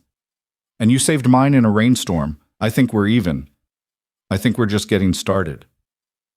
3 months after that Tuesday in October, on a Saturday morning that felt like any other Saturday, Caleb woke up to find Lily sitting on his bed holding a small velvet box. Where did you get that? He asked, his heart jumping. Your sock drawer. I was looking for my missing purple sock, and I found this instead. Is it what I think it is? Lily, are you going to ask Evelyn to marry you? Caleb sat up, rubbing sleep from his eyes. The ring had been hidden in his sock drawer for 2 weeks, a simple platinum band with a small diamond. Nothing flashy, but real and solid and permanent. He'd been waiting for the right moment, the perfect timing, some cosmic sign that now was when he should ask. Maybe, eventually, when the time is right. The time is right now, Dad. You love her. She loves us. We're already basically a family. What are you waiting for? I don't know. Certainty, I guess. Some guarantee it'll work out. Lily looked at him with the kind of wisdom that 7-year-olds shouldn't possess, but somehow did. Mom used to say the only guarantee in life is that nothing's guaranteed. She said you just have to jump and trust you'll figure out the flying part on the way down. Caleb's eyes stung. She did say that, didn't she? Yeah, so jump, Dad. Ask Evelyn to marry you. I'll help. You'll help? Obviously. This is too important to mess up. You need my expertise. And that's how Caleb found himself planning a proposal with his 7-year-old daughter, who had very specific ideas about how it should happen and absolutely no patience for his hesitation. Lily's plan was simultaneously brilliant and terrifying. We take her to the hardware store, she explained with the confidence of a military strategist. Where you first saw each other again. That's romantic. Then you get down on one knee in the hammer aisle. The hammer aisle? Yes, because that's where we were when you ran into her. It's symbolic. Lily, I can't propose in a hardware store. That's perfect. It's perfect because it's real.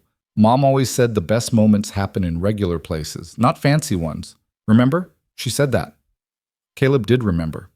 Sarah had said it when he'd apologized for proposing in their apartment instead of somewhere grand. She'd told him the location didn't matter, only the question and the answer and the life they'd build together. Okay, he heard himself say. Hardware store it is. Good, and I'll be there too, obviously. Obviously? Dad, I'm part of this.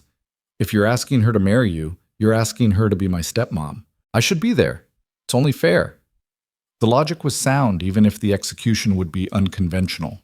But then again, nothing about their relationship had been conventional. Why should the proposal be any different? They spent the next week planning. Lily insisted they needed a backup hammer, in case something goes wrong with the original plan, and made Caleb rehearse the proposal 17 times until she was satisfied he wouldn't fumble the words. She also appointed herself ring bearer, which wasn't technically necessary since they were in a hardware store and not a church, but Caleb had learned to pick his battles. The hardest part was acting normal around Evelyn. She'd started staying over most weekends now, sleeping in the guest room to maintain some boundary Lily had already stopped caring about. They'd fallen into an easy domestic rhythm: Saturday morning farmers market, Sunday brunch that Caleb cooked because Evelyn's idea of cooking was reheating takeout, lazy afternoons where Evelyn caught up on case files while Lily drew, and Caleb fixed things around the house that had been broken for months. It felt like marriage already, minus the legal documentation and the proposal Caleb was carrying around like a live grenade. On Tuesday, Evelyn noticed something was off. "You're being weird," she said over dinner, pasta primavera, that only slightly overcooked. "More weird than usual." "I'm not being weird." "You are. You keep looking at me and then looking away quickly. And you asked me what my ring size was yesterday." Caleb's heart stopped. "I did?" "Yes, you said it was for, and I quote, general information purposes, which is possibly the least subtle thing anyone's ever said." Lily, who'd been suspiciously quiet during this exchange, suddenly became very interested in her pasta. "Are you planning something?" Evelyn pressed, her judge voice coming out, the one that suggested lying would be inadvisable. "Maybe." "Caleb, it's a surprise. You'll find out soon." She studied him with those sharp eyes that had once torn apart a prosecution's case. Then, unexpectedly, she smiled. "Okay, I can do surprises. Just don't do anything crazy, all right? I'm a simple woman with simple needs." "You literally wear judicial robes to work. Nothing about you is simple." "Fair point. But still, whatever you're planning, I'm sure I'll love it." After Evelyn left that night, Lily turned to Caleb with barely contained excitement. "She knows." "She doesn't know. She suspects." "Same thing. We need to do it soon before she figures it out completely. This Saturday, at the hardware store. Final answer." "This Saturday is 3 days away." "Exactly. Perfect timing." Caleb texted Evelyn late that night. "Are you free Saturday afternoon? Want to take Lily to get some supplies for her art project?" The response came immediately. "Hardware store supplies for an art project? That's suspicious. She wants to build something, needs wood and nails and stuff." "Okay. What time? 2 p.m.? It's a date." Caleb stared at those 3 words, "it's a date," and felt his stomach flip. If everything went according to plan, this would be their last date as boyfriend and girlfriend. After Saturday, they'd be engaged. Fiancés. On their way to being married. The magnitude of it hit him all at once. He was going to ask Evelyn Cross to marry him, the woman who'd been a stranger in a rainstorm, a judge in a courtroom, and somehow became the person he couldn't imagine living without. His phone buzzed again. "You're being weird again, aren't you? I can feel it through the phone. Maybe a little. Good weird or bad weird? Definitely good weird." "I hope. Then I'll see you Saturday. With your good weird energy, and whatever this mysterious art project is. Looking forward to it." "Me too. Love you, Caleb. Love you too." He set the phone down and found Lily standing in the doorway of his bedroom, already in her pajamas, her purple hammer tucked under one arm like a security blanket. 3 more days, she said. 3 more days. Are you nervous? Terrified. Good. That means it matters. She climbed into bed next to him, something she only did when she needed comfort or had something important to say. Can I tell you a secret? Always. Sometimes I forget what Mom looked like. Not in pictures, but like her real face. The way she moved. I used to remember perfectly, but now it's getting fuzzy. Caleb's throat tightened. That's normal, baby girl. It happens. Doesn't mean you loved her less. I know, but it makes me sad. And then I feel guilty because I'm not sad all the time anymore. Because we have Evelyn now and she makes us happy. And sometimes I forget to be sad about Mom because I'm too busy being happy about everything else. Oh, Lily. He pulled her close. You're allowed to be happy. Mom would want you to be happy. She'd want both of us to be happy. Do you think she'd like Evelyn? I think she'd love her. I think she'd love that Evelyn takes care of us and makes terrible coffee and listens to your hammer theories. I think she'd be grateful someone like Evelyn exists to help us keep going. Do you think she knows about the proposal? Caleb thought about that. He wasn't religious in any organized way, didn't have strong beliefs about afterlife or heaven or where people went when they died. But he liked to think Sarah was somewhere, somehow, watching over them, cheering them on. Yeah, I think she knows, and I think she approves. Lily was quiet for a long moment. Then, when you ask Evelyn to marry you, can you tell her that I want her to be my mom? Not replacing my real mom, but like my now mom? Is that okay to say? I think that's perfect to say, and I think Evelyn will love hearing it. Good, because I've been practicing. She cleared her throat dramatically and said in her most serious voice, Evelyn, I would be honored if you would consider becoming my parental figure in an official capacity while respecting the memory of my biological mother. Caleb burst out laughing. Where did you learn to talk like that? I've been watching courtroom shows. I'm preparing for when I become a lawyer. You want to be a lawyer now? Maybe. Or an engineer. Or a professional hammer consultant. I haven't decided. The point is, I'm being diplomatic. How about you just say it like Lily, not like a tiny lawyer? She considered this. Okay, how about Evelyn?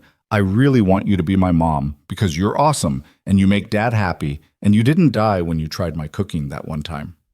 Perfect, though maybe skip the part about not dying from your cooking. But it's true. I made those cookies and they were basically rocks. They were crunchy. They were weapons. Evelyn ate one anyway and said they were an interesting texture. That's love, Dad. Saturday arrived with the kind of perfect autumn weather that felt orchestrated by the universe. Cool, but not cold. Sunny, but not harsh. The kind of day that made you believe good things were possible. Caleb spent the morning in controlled panic. He checked the ring 17 times to make sure it was still in his pocket. Rehearsed the proposal speech Lily had approved. Changed his shirt 3 times before Lily told him he looked fine and to stop being ridiculous. You're making this bigger than it needs to be, she said, watching him pace the living room. Just ask her. She's going to say yes. She loves us. What if she's not ready? She's ready. Trust me. How do you know?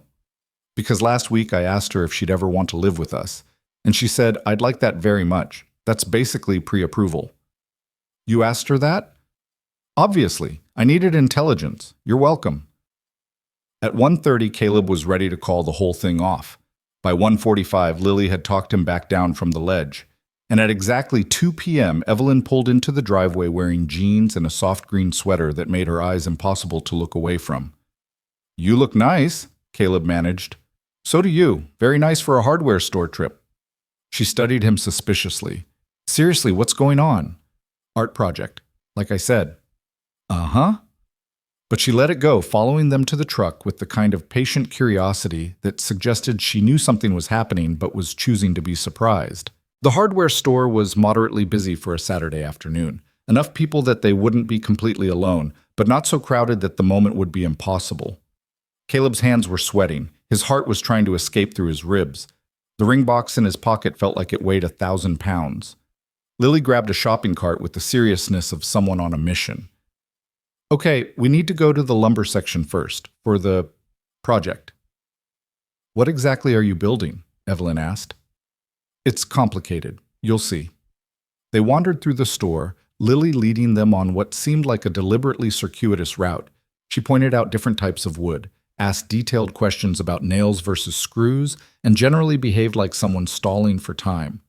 Finally, inevitably, they ended up in the electrical aisle, the exact spot where Caleb had run into Evelyn months ago, where she'd been looking at battery terminals and he'd been picking up plumbing supplies, and Lily had been examining hammers with rainbow handles. Oh, Evelyn said softly, recognizing the location. This is where we found each other again, Caleb finished. Yeah. Lily positioned herself strategically and gave Caleb a look that clearly said now or never. He took a breath, let it out, tried to remember the speech he'd rehearsed. Evelyn, His mind went blank. Every carefully prepared word evaporated. He stood there like an idiot, sweating in a hardware store, while the love of his life watched him with growing understanding. Caleb? Her voice was gentle. Are you okay? No, yes, maybe. I had a whole speech planned, but I can't remember any of it. Lily made me practice 17 times, and I've forgotten everything. It was a good speech, too, Lily confirmed. Very romantic. Evelyn's eyes went wide. Caleb, are you? Give me a second. He pulled the ring box from his pocket, and Evelyn's hand flew to her mouth. Okay, I can do this.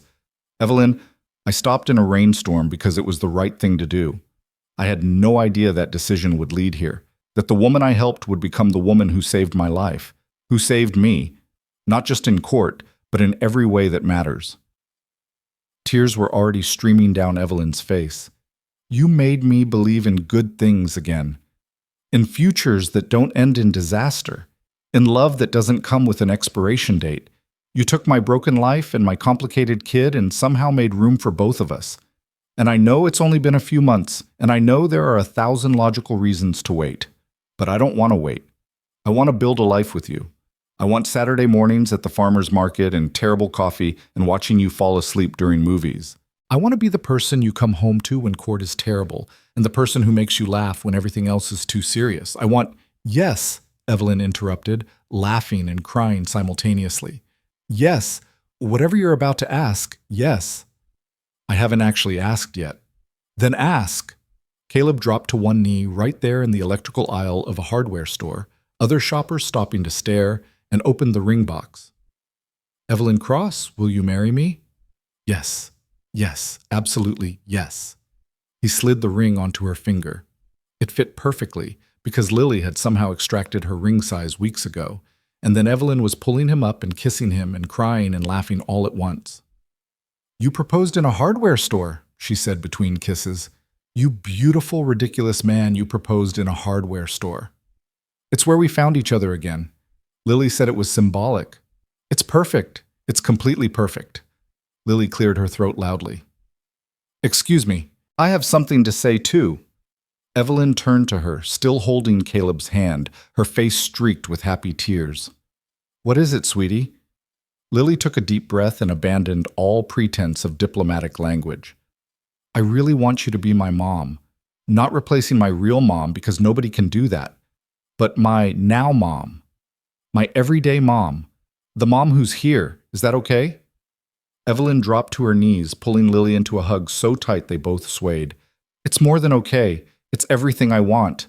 I love you, Lily. I love both of you so much. So you'll be my mom? I'd be honored. Good. Because I already told everyone at school you were going to be my stepmom, and it would be really embarrassing if I was wrong. Evelyn laughed, the sound slightly hysterical. You told everyone at school? Last week, I was very confident. A small crowd had gathered, other shoppers, a couple of employees, all watching this bizarre hardware store proposal with varying degrees of amusement and emotion. Someone started clapping, then someone else. Within seconds, there was applause echoing through the electrical aisle, while Caleb, Evelyn, and Lily stood there laughing and crying and holding on to each other. This is insane, Evelyn said. Completely, Caleb agreed. I love it. I love you. I love this whole ridiculous situation. Does this mean we can get a dog now? Lily asked. Because if we're going to be a real family, we need a family dog. We'll discuss it, Caleb and Evelyn said in perfect unison, then looked at each other and burst out laughing. They didn't buy any art supplies, didn't even pretend to look at lumber or nails or whatever Lily's fictional project had required. They just walked out of the hardware store engaged, Evelyn stopping every few steps to look at her ring and then at Caleb like she couldn't quite believe it was real. In the parking lot, she pulled him aside while Lily was distracted by someone's golden retriever. I need to tell you something, Evelyn said. That sounds ominous. Not ominous, just honest. She twisted the ring on her finger. I never thought I'd get married. I convinced myself I was too difficult, too focused on work, too damaged from my parents' divorce to be good at this. And then you stopped in a rainstorm and everything changed. You're not damaged. We're all a little damaged, but you make me want to try anyway. You make me believe I can be good at this, at being a partner, a stepmother, a wife. You make me want to be softer without losing my strength. Does that make sense? Perfect sense. I'm going to mess up sometimes. I'm going to work too late and be too rigid and forget that not everything needs to be solved like a legal problem. And I'm going to be broke sometimes and make questionable parenting decisions and burn dinner. We'll figure it out together. Together, Evelyn repeated, testing the word. I like the sound of that. They kissed again, slower this time, savoring it. When they broke apart, Lily was standing next to them, holding a small card. That dog owner gave me this, she announced. It's for a golden retriever breeder. She said they have puppies available in 6 weeks. I'm just providing information. Of course you are, Caleb said. Just so you know, engaged couples often get dogs. It's basically tradition. I looked it up. Evelyn was laughing again, that free, unguarded laugh that Caleb had learned meant she was genuinely happy. We'll think about it. That's not a no.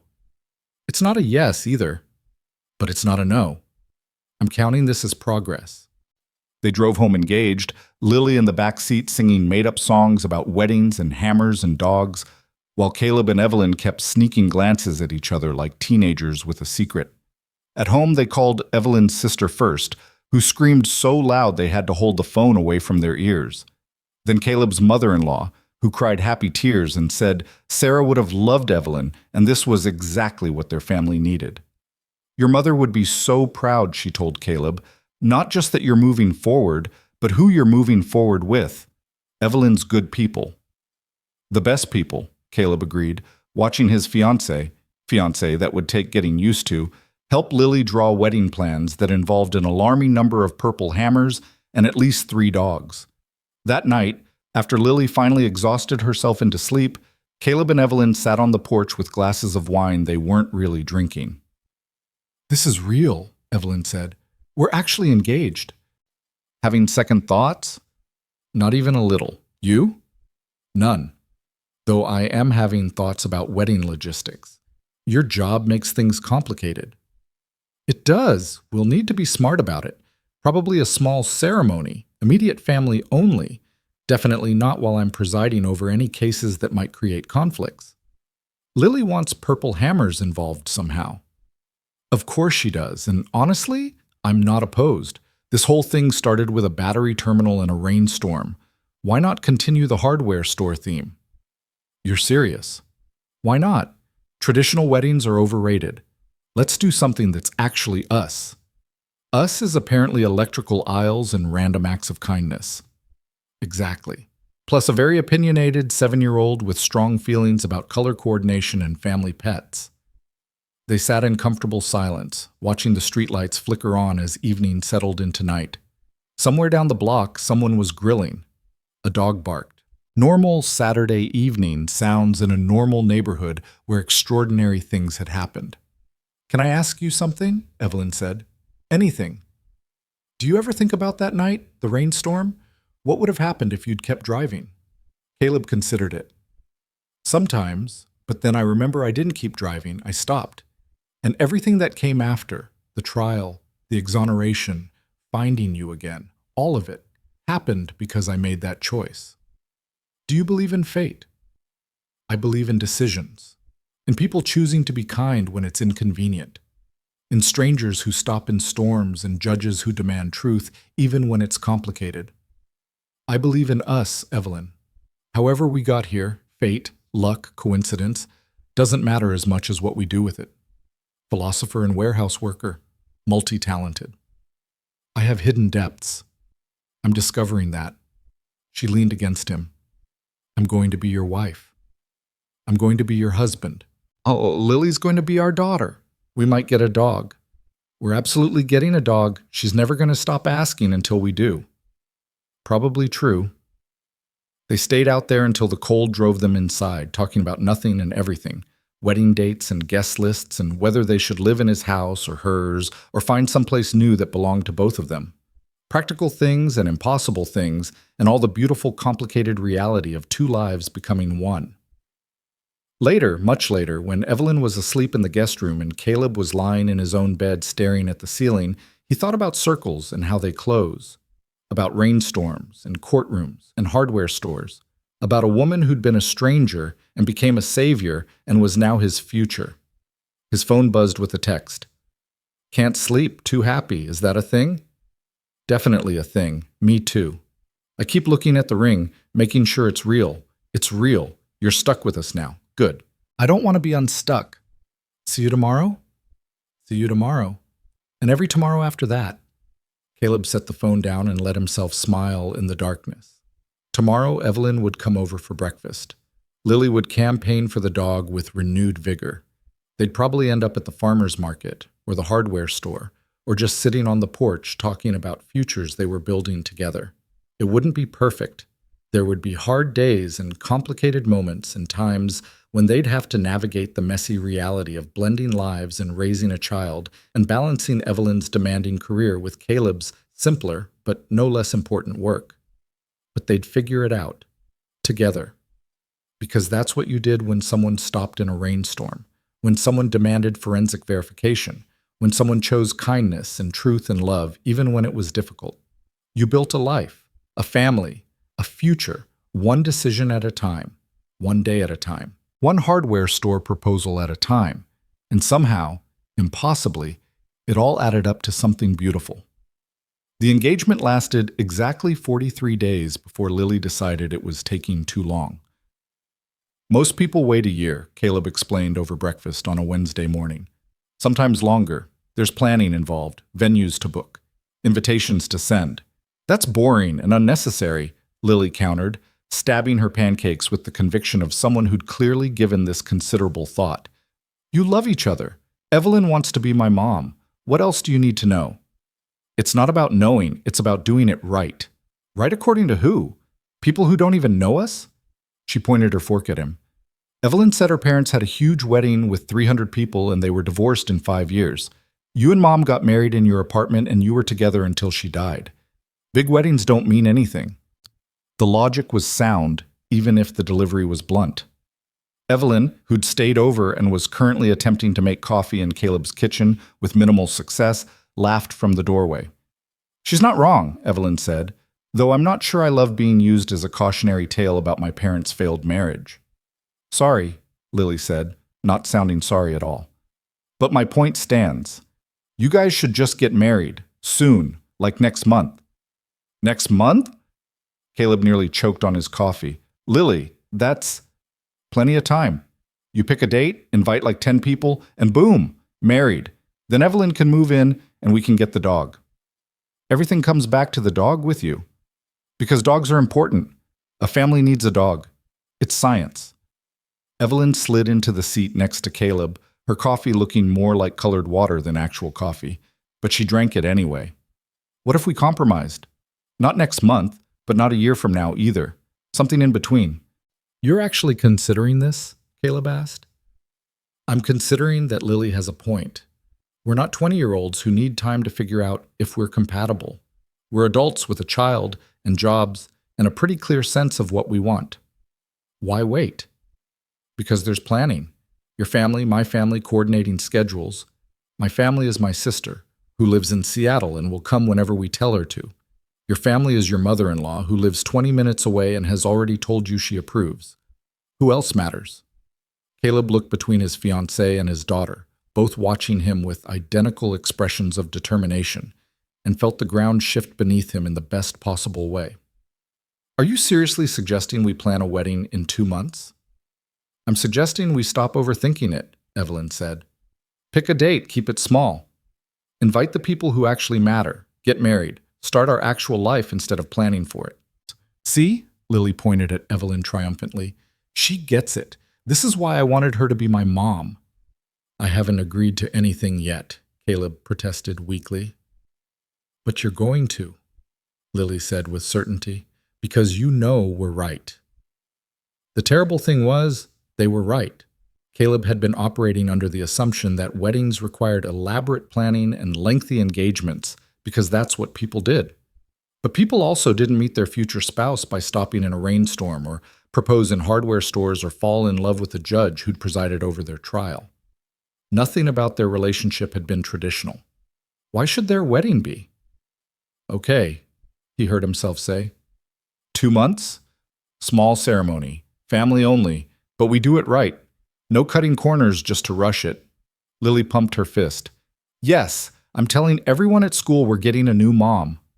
You already told everyone at school, Evelyn reminded her. Now I get to tell them we have a date. That's different.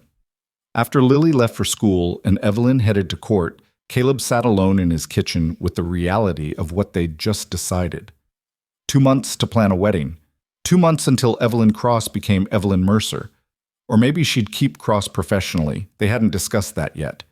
2 months until their family became official in every legal and emotional sense. It should have felt overwhelming. Instead, it felt exactly right. His phone buzzed with a text from Evelyn. Did we really just agree to get married in 8 weeks? I think we did. Are you freaking out? Surprisingly, no. You? No. Actually excited. Is that weird? Given that our entire relationship has been weird, I think it's perfectly on brand. Fair point. Lunch today? We should probably start actually planning this thing. Meet you at the Italian place at noon? It's a date. Also, I love you. Also, Lily's right about the dog. Don't encourage her. Too late. Already looking at golden retriever rescues. Caleb laughed and set the phone down, feeling lighter than he had in years. Maybe decades. The weight of the trial, of Sarah's death, of single parenthood and financial stress, and every other burden he'd carried for so long was finally, genuinely lifting. He wasn't naive enough to think life would suddenly be perfect. There would still be hard days, still be moments of doubt or difficulty or the normal friction of people learning to live together. But for the first time since Sarah died, Caleb could imagine a future that wasn't just survival. He could imagine joy. At lunch, Evelyn arrived with a small notebook and the focused determination of someone approaching wedding planning like a legal case. I made a list, she announced, sliding into the booth. Requirements, timeline, potential obstacles. You made a case file for our wedding? I made an organizational framework. There's a difference. Is there, though?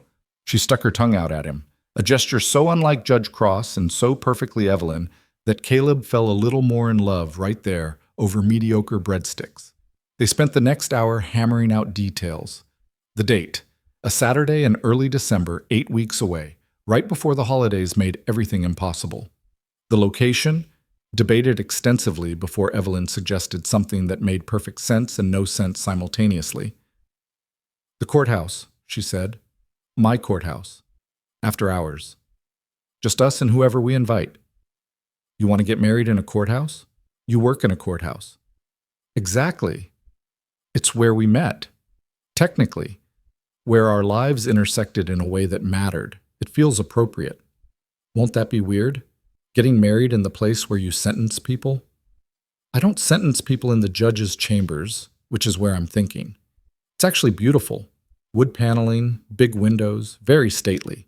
We could do the ceremony there, then have dinner somewhere nice. The more Caleb thought about it, the more it made sense. The courthouse was significant to them in ways most venues wouldn't be. It was where Evelyn had saved him, where justice had been served, where their story had turned from coincidence into something deliberate. Okay, he said. Courthouse it is. Who officiates? I have a colleague who's authorized, Judge Morrison. She's presided over about 100 weddings and only cries at half of them. Those are good odds. Very promising statistics. They worked through the rest. Guest list kept to immediate family, Lily as flower girl or ring bearer or whatever title she demanded, colors that would inevitably involve purple somehow, and the question of Evelyn's last name. I'm keeping cross professionally, she said. It's what I'm known as on the bench, but personally I'd like to be Evelyn Mercer, if that's okay. It's more than okay. Good, because I've been practicing the signature and I like how it looks. You've been practicing your married signature? For 3 weeks. I'm a planner, Caleb. This shouldn't surprise you. He reached across the table to take her hand, running his thumb over the engagement ring that had become permanent fixture. I love that you plan. I love that you're excited about this. I love that you want to marry me in the place where you literally could have sent me to prison. When you put it that way, it sounds concerning. It sounds like us. Yeah, Evelyn smiled. It really does. The next 8 weeks were a controlled chaos of planning and work and normal life all happening simultaneously. Evelyn's caseload got heavier as the year-end approached. Caleb picked up overtime at the warehouse to help pay for the wedding and the honeymoon they were planning. A long weekend at a cabin in the mountains. Nothing fancy but peaceful and theirs. Lily threw herself into wedding preparations with the intensity of a project manager who'd found her calling. She had opinions about flowers, purple roses, obviously, and about the cake, chocolate because vanilla is for people without imagination, and about the music. Nothing boring, Dad. No one wants to fall asleep at a wedding. Evelyn's sister flew in a week early to help, and immediately bonded with Lily over their shared conviction that Caleb needed better shoes for the ceremony. These are fine, Caleb protested, looking at his only pair of dress shoes. These are tragic, Evelyn's sister Rebecca countered. Come on, we're going shopping. I don't need... Dad, Lily used her serious voice. You're marrying a judge. You need good shoes. This is non-negotiable. He ended up with new shoes, a new tie, and somehow a new watch that Rebecca insisted was essential. When he tried to argue about the cost, Evelyn quietly paid for everything and told him to shut up about it. You stopped in a rainstorm for me, she said. I can buy you a watch. That's not how this works. That's exactly how this works. Let me do nice things for you, Caleb. You're always taking care of everyone else. Let someone take care of you for once. It was harder than it should have been, accepting help, accepting that he deserved nice things and people who wanted to give them to him. But he was learning. Slowly, with Evelyn's patient insistence and Lily's blunt encouragement, he was learning. The dog situation resolved itself 3 weeks before the wedding when Lily came home from school with an announcement. Mrs. Patterson's dog had puppies, golden retrievers. She's giving them away in 2 weeks. I already called dibs on the one with the white paw. You called dibs? I told her my parents were getting married and we needed a family dog, and she said that was very responsible planning. So technically, it's your fault for raising me to be responsible. Caleb looked at Evelyn, who was trying very hard not to laugh. Did you know about this? I may have suggested to Lily that Mrs. Patterson's dog was pregnant, in a completely innocent informational way. You're conspiring with my daughter against me. I prefer to think of it as collaborative parenting. They got the dog, a golden retriever puppy that Lily immediately named Thunder because he's loud and powerful and has a white lightning bolt on his paw. The puppy was chaos incarnate, chewing everything and having accidents on the carpet and generally making life more complicated. He was also perfect. Watching Lily train Thunder with the patience of someone who'd wanted this for months, watching Evelyn sit on the floor playing with a puppy despite her expensive work clothes, Caleb felt something settle in his chest. This was family. Messy, loud, imperfect, and absolutely right. The week before the wedding, reality hit. Caleb woke up at 3 a.m. in a cold sweat, his brain suddenly cataloging every possible disaster. What if Evelyn changed her mind? What if he wasn't enough? What if he screwed up being a husband the way he sometimes screwed up being a father? What if Sarah's memory made him unable to fully commit to someone new? He sat on the edge of the bed, head in his hands, trying to breathe through the panic. His phone lit up with a text. Can't sleep either? How did you know I was awake? Because I know you. And because I'm having my own 3 a.m. freak out. Want to talk about it? Your place or mine? Yours. I'm already in the car. 15 minutes later, Evelyn was sitting on his couch in sweatpants and an old law school hoodie, looking as anxious as he felt. Okay, she said. You first. What's the panic about? Everything. Nothing. I don't know. What if I'm not good at being married? What if I can't be what you need? And I'm worried I'm too rigid, too focused on work, too damaged from my parents to know how to do this right. She pulled her knees up to her chest. I'm terrified I'm going to wake up one day and you'll realize you made a mistake. That's not going to happen. You don't know that? I do, though, because I've seen you with Lily. I've seen you learn how to let people in. I've watched you choose us over and over again, even when it's inconvenient or complicated. That's not someone who's going to fail at this. Evelyn's eyes were bright with tears. And I've watched you rebuild your life from nothing. I've seen you be a father and a friend and the kind of person who stops in rainstorms. You're not going to fail either. So why are we both panicking? Because it matters. Because we're not stupid kids who think love conquers everything. We're adults who know relationships take work and sometimes they fall apart anyway. We're scared because we have something real to lose. Caleb moved closer, pulling her against him. So what do? We get married anyway. We do the work. We mess up and forgive each other and keep trying. We build something that's stronger than our fear. That simple? That complicated. But yeah, also that simple. They stayed on the couch until dawn, talking through fears and hopes and all the messy reality of two people choosing to build a life together. By the time the sun came up, the panic had settled into something more manageable. Not gone, but acknowledged and accepted. 1 week, Evelyn said as she left for work. 1 week and you're stuck with me forever. Can't wait. Me neither, even though I'm still terrified. Me too, but I'd rather be terrified with you than safe without you. You said that before, the night you told me you loved me. It's still true. It's always going to be true. The wedding day arrived with perfect winter clarity, cold but sunny, the kind of December day that felt like the universe giving its blessing.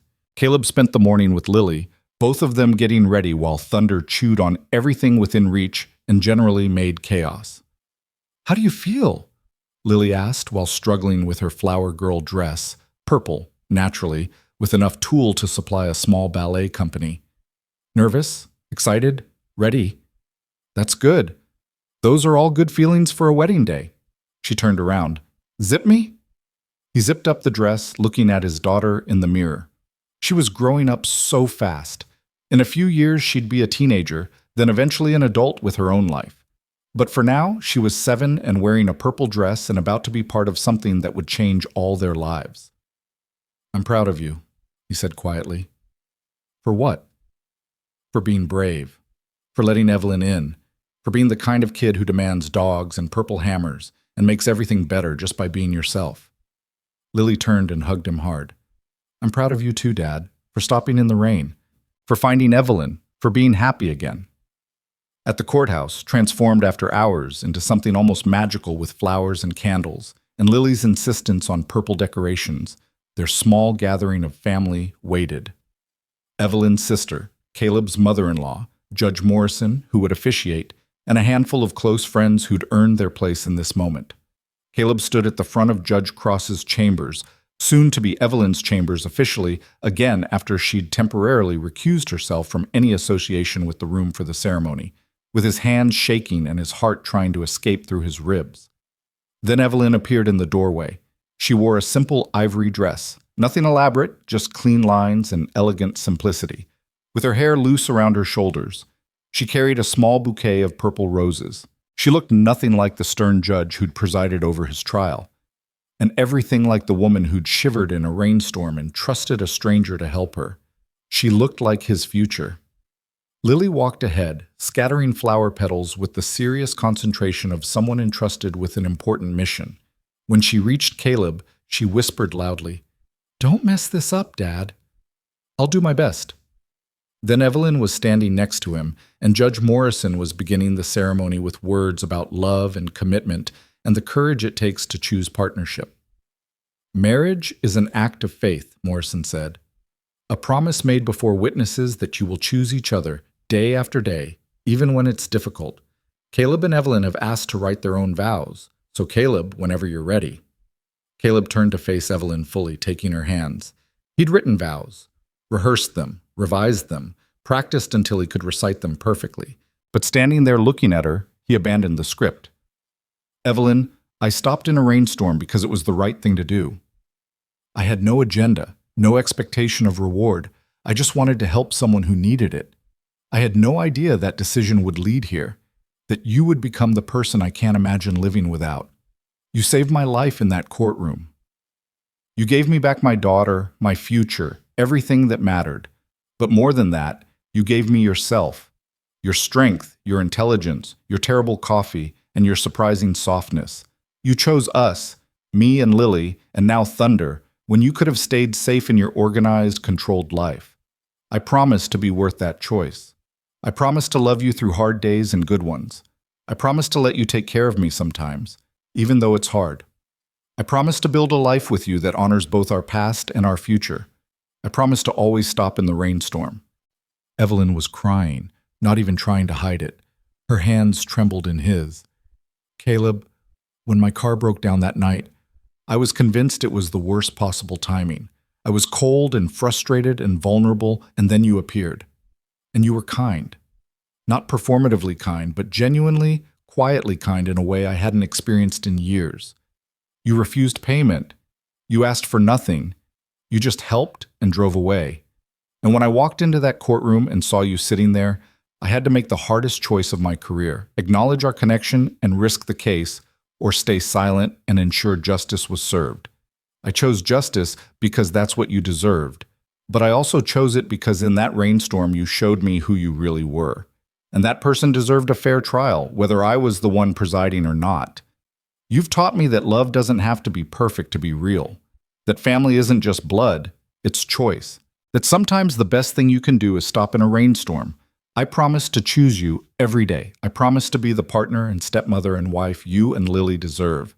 I promise to make terrible coffee and let you tease me about it. I promise to build a life that's messy and real and ours. I promise to always remember that you stopped when you could have kept driving. And I promise to spend the rest of my life being grateful that you did. There wasn't a dry eye in the room. Judge Morrison cleared her throat, clearly emotional herself. The rings? Lily stepped forward, producing the rings with the gravity of someone handling state secrets. Caleb slipped Evelyn's wedding band onto her finger, platinum to match her engagement ring, simple and perfect. Evelyn did the same for him, her hands still shaking slightly. By the power vested in me by the state, I now pronounce you husband and wife. Caleb, you may kiss your bride.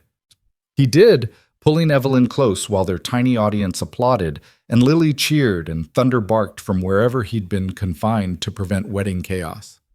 When they broke apart, Evelyn was laughing through tears. We did it! We really did. I'm Evelyn Mercer now. How does it feel?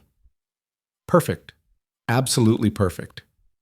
The dinner afterward was small and warm, the Italian restaurant they'd eaten at on their first date, a private room with too much wine and too much laughter and toasts that made everyone cry. Caleb's mother-in-law gave a speech about how Sarah would have loved Evelyn and how proud she was of the family they were building. Rebecca told embarrassing stories about Evelyn's teenage years that made Lily laugh so hard she nearly fell off her chair. And Lily, when given a chance to speak, stood up with her juice glass raised and said, I'm really glad Dad stopped in the rain, because now we have Evelyn and Thunder and we're a real family. Also, being a flower girl is really fun, and I think I want to do it professionally when I grow up. Late that night, after the dinner and the goodbyes and the drive back to what was now their shared house, they decided to stay in Caleb's place since it had more room for a growing family and an energetic puppy. Caleb found Evelyn in Lily's room. She was sitting on the edge of the bed, watching their daughter sleep with an expression of such tenderness, it made Caleb's chest ache. Hey, he whispered from the doorway. You okay? More than okay, I can't believe this is my life now, that I get to be her mom, your wife, part of this family. Believe it, you're stuck with us. Good. She stood, moving quietly to avoid waking Lily. Come on, husband. We have a very early flight tomorrow and we should probably sleep. The honeymoon was exactly what they needed. 3 days in a mountain cabin with no cell service and no responsibilities beyond each other. They hiked and cooked together and sat by the fire talking about everything and nothing. They made love like people who had all the time in the world and woke up tangled together with sunlight streaming through the windows. On the last morning, lying in bed while Evelyn traced patterns on his chest, Caleb said something he'd been thinking for weeks. I don't think I ever properly thanked Sarah. For what? For teaching me how to love like this, how to be a partner, how to stop in rainstorms and help strangers and believe that kindness matters. She made me who I am, and who I am is someone who got to meet you. Evelyn was quiet for a moment. I like to think she knows that wherever she is, she's glad you're happy. I think so too. And I think she'd like that Lily has a mom again, not a replacement, but someone who loves her fiercely. I do love her, so much it scares me sometimes. That's how you know it's real. They drove back to reality, to work and school, and Thunder's ongoing campaign to destroy every shoe in the house. But it felt different now. Official. Permanent. Real in ways it hadn't been before the ceremony and the vows and the legal documentation that made them a family in every sense.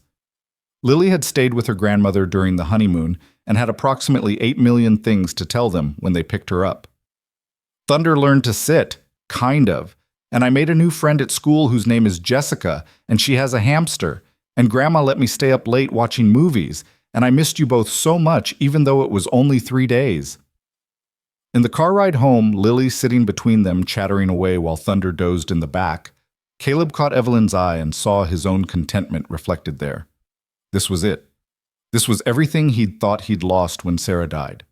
Not a replacement, but a new chapter. A different kind of happiness, built on foundations of kindness and choice, and two people deciding to stop in rainstorms, literal and metaphorical, for each other. 6 months later, on an ordinary Tuesday that felt extraordinary simply because it was theirs, Caleb came home from work to find Evelyn and Lily in the backyard with Thunder, who'd grown from a chaotic puppy into a slightly less chaotic adolescent dog. We have news, Lily announced the moment she saw him. Good news or bad news? The best news. Tell him, Evelyn. Evelyn stood, brushing grass off her jeans with a smile that made Caleb's heart skip. I've been asked to speak at a judicial conference about integrity in the courtroom and the importance of demanding proper evidence verification. They want me to talk about your case, anonymously, of course, but about how demanding the truth saved an innocent man. That's incredible. It gets better, Lily interjected. Tell him the other thing. We're going to be featured in the State Bar Journal, an article about how one judge's insistence on proper procedure prevented a miscarriage of justice. Again, anonymous. But it means the system worked, that what we went through might help prevent it from happening to someone else. Caleb pulled her into a hug, overwhelmed by the full-circle nature of it all. The trial that could have destroyed him was now a case study in doing things right. The woman who'd saved him was being recognized for her integrity. The nightmare had become a teaching moment. I'm so proud of you, he said into her hair. I'm proud of us. All of us. She pulled back to look at him. We took something terrible and made it matter. That's not nothing. That night, after Lily was asleep and Thunder was sprawled across the living room floor in the boneless way only dogs could achieve, Caleb and Evelyn sat on the porch with glasses of wine. Do you ever think about that night? Evelyn asked. The rainstorm? All the time. Do you ever wonder what would have happened if you'd kept driving? Sometimes, but then I remember I didn't. I stopped. And everything that came after, every good thing, every hard thing, every moment that brought us here, happened because I made that choice. Best decision you ever made? Second best. What was the first? Asking you to marry me in a hardware store while our daughter watched. Evelyn laughed, the sound carrying across the quiet neighborhood. That was pretty good. It was perfect. We're perfect.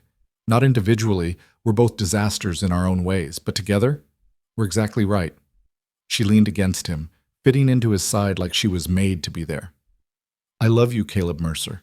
I love your terrible coffee and your tendency to fix things that aren't broken. I love that you stopped in a rainstorm. I love our chaotic life. I love you, Evelyn Mercer. I love your terrible cooking and your judge voice. I love that you demanded forensic verification. I love that you're here." They sat like that until the stars came out. Two people who'd found each other in the most unlikely way possible and built something real from rainstorms and courtrooms and hardware store proposals. Inside, Thunder barked at something only he could see. Lily called out in her sleep, something about hammers and dogs and family. The house settled around them with the comfortable creaks of a place that was lived in and loved. And Caleb thought about circles, how they close, how they complete, how sometimes the end of one story is just the beginning of another. He'd stopped in a rainstorm for a stranger. That stranger had saved his life. That savior had become his wife. And now, sitting on a porch with the woman he loved and the family they'd built together, Caleb understood that some decisions echo forever. Some choices ripple outward in ways you can't predict. Some moments of kindness return to you multiplied. He'd stopped because it was the right thing to do. He'd gained everything because he did. And if given the choice again, knowing everything that would come after, every hard moment and every beautiful one, he'd make the same decision in a heartbeat. He'd always stop in the rainstorm. He'd always choose kindness. He'd always choose love. Because that's what brought him here, to this porch, with this woman, in this life that was messy and complicated and absolutely perfect in all its imperfection. Thunder barked again, this time demanding to be let out. Lily appeared in the doorway, rubbing sleep from her eyes, asking for water and reassurance that everyone was still there. Evelyn stood to handle it, kissing Caleb's forehead as she passed. "Welcome to forever," she whispered.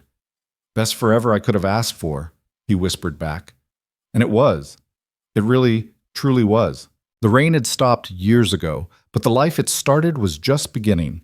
And Caleb Mercer, once broke and desperate, and facing a future that looked like nothing but loss, now had everything that mattered. A wife who chose justice and love with equal fierceness. A daughter who demanded purple hammers and golden retrievers and never stopped believing in happy endings. A dog who was chaos incarnate but belonged to them completely. A home that was loud and full and real. He'd stopped in a rainstorm and found his way home.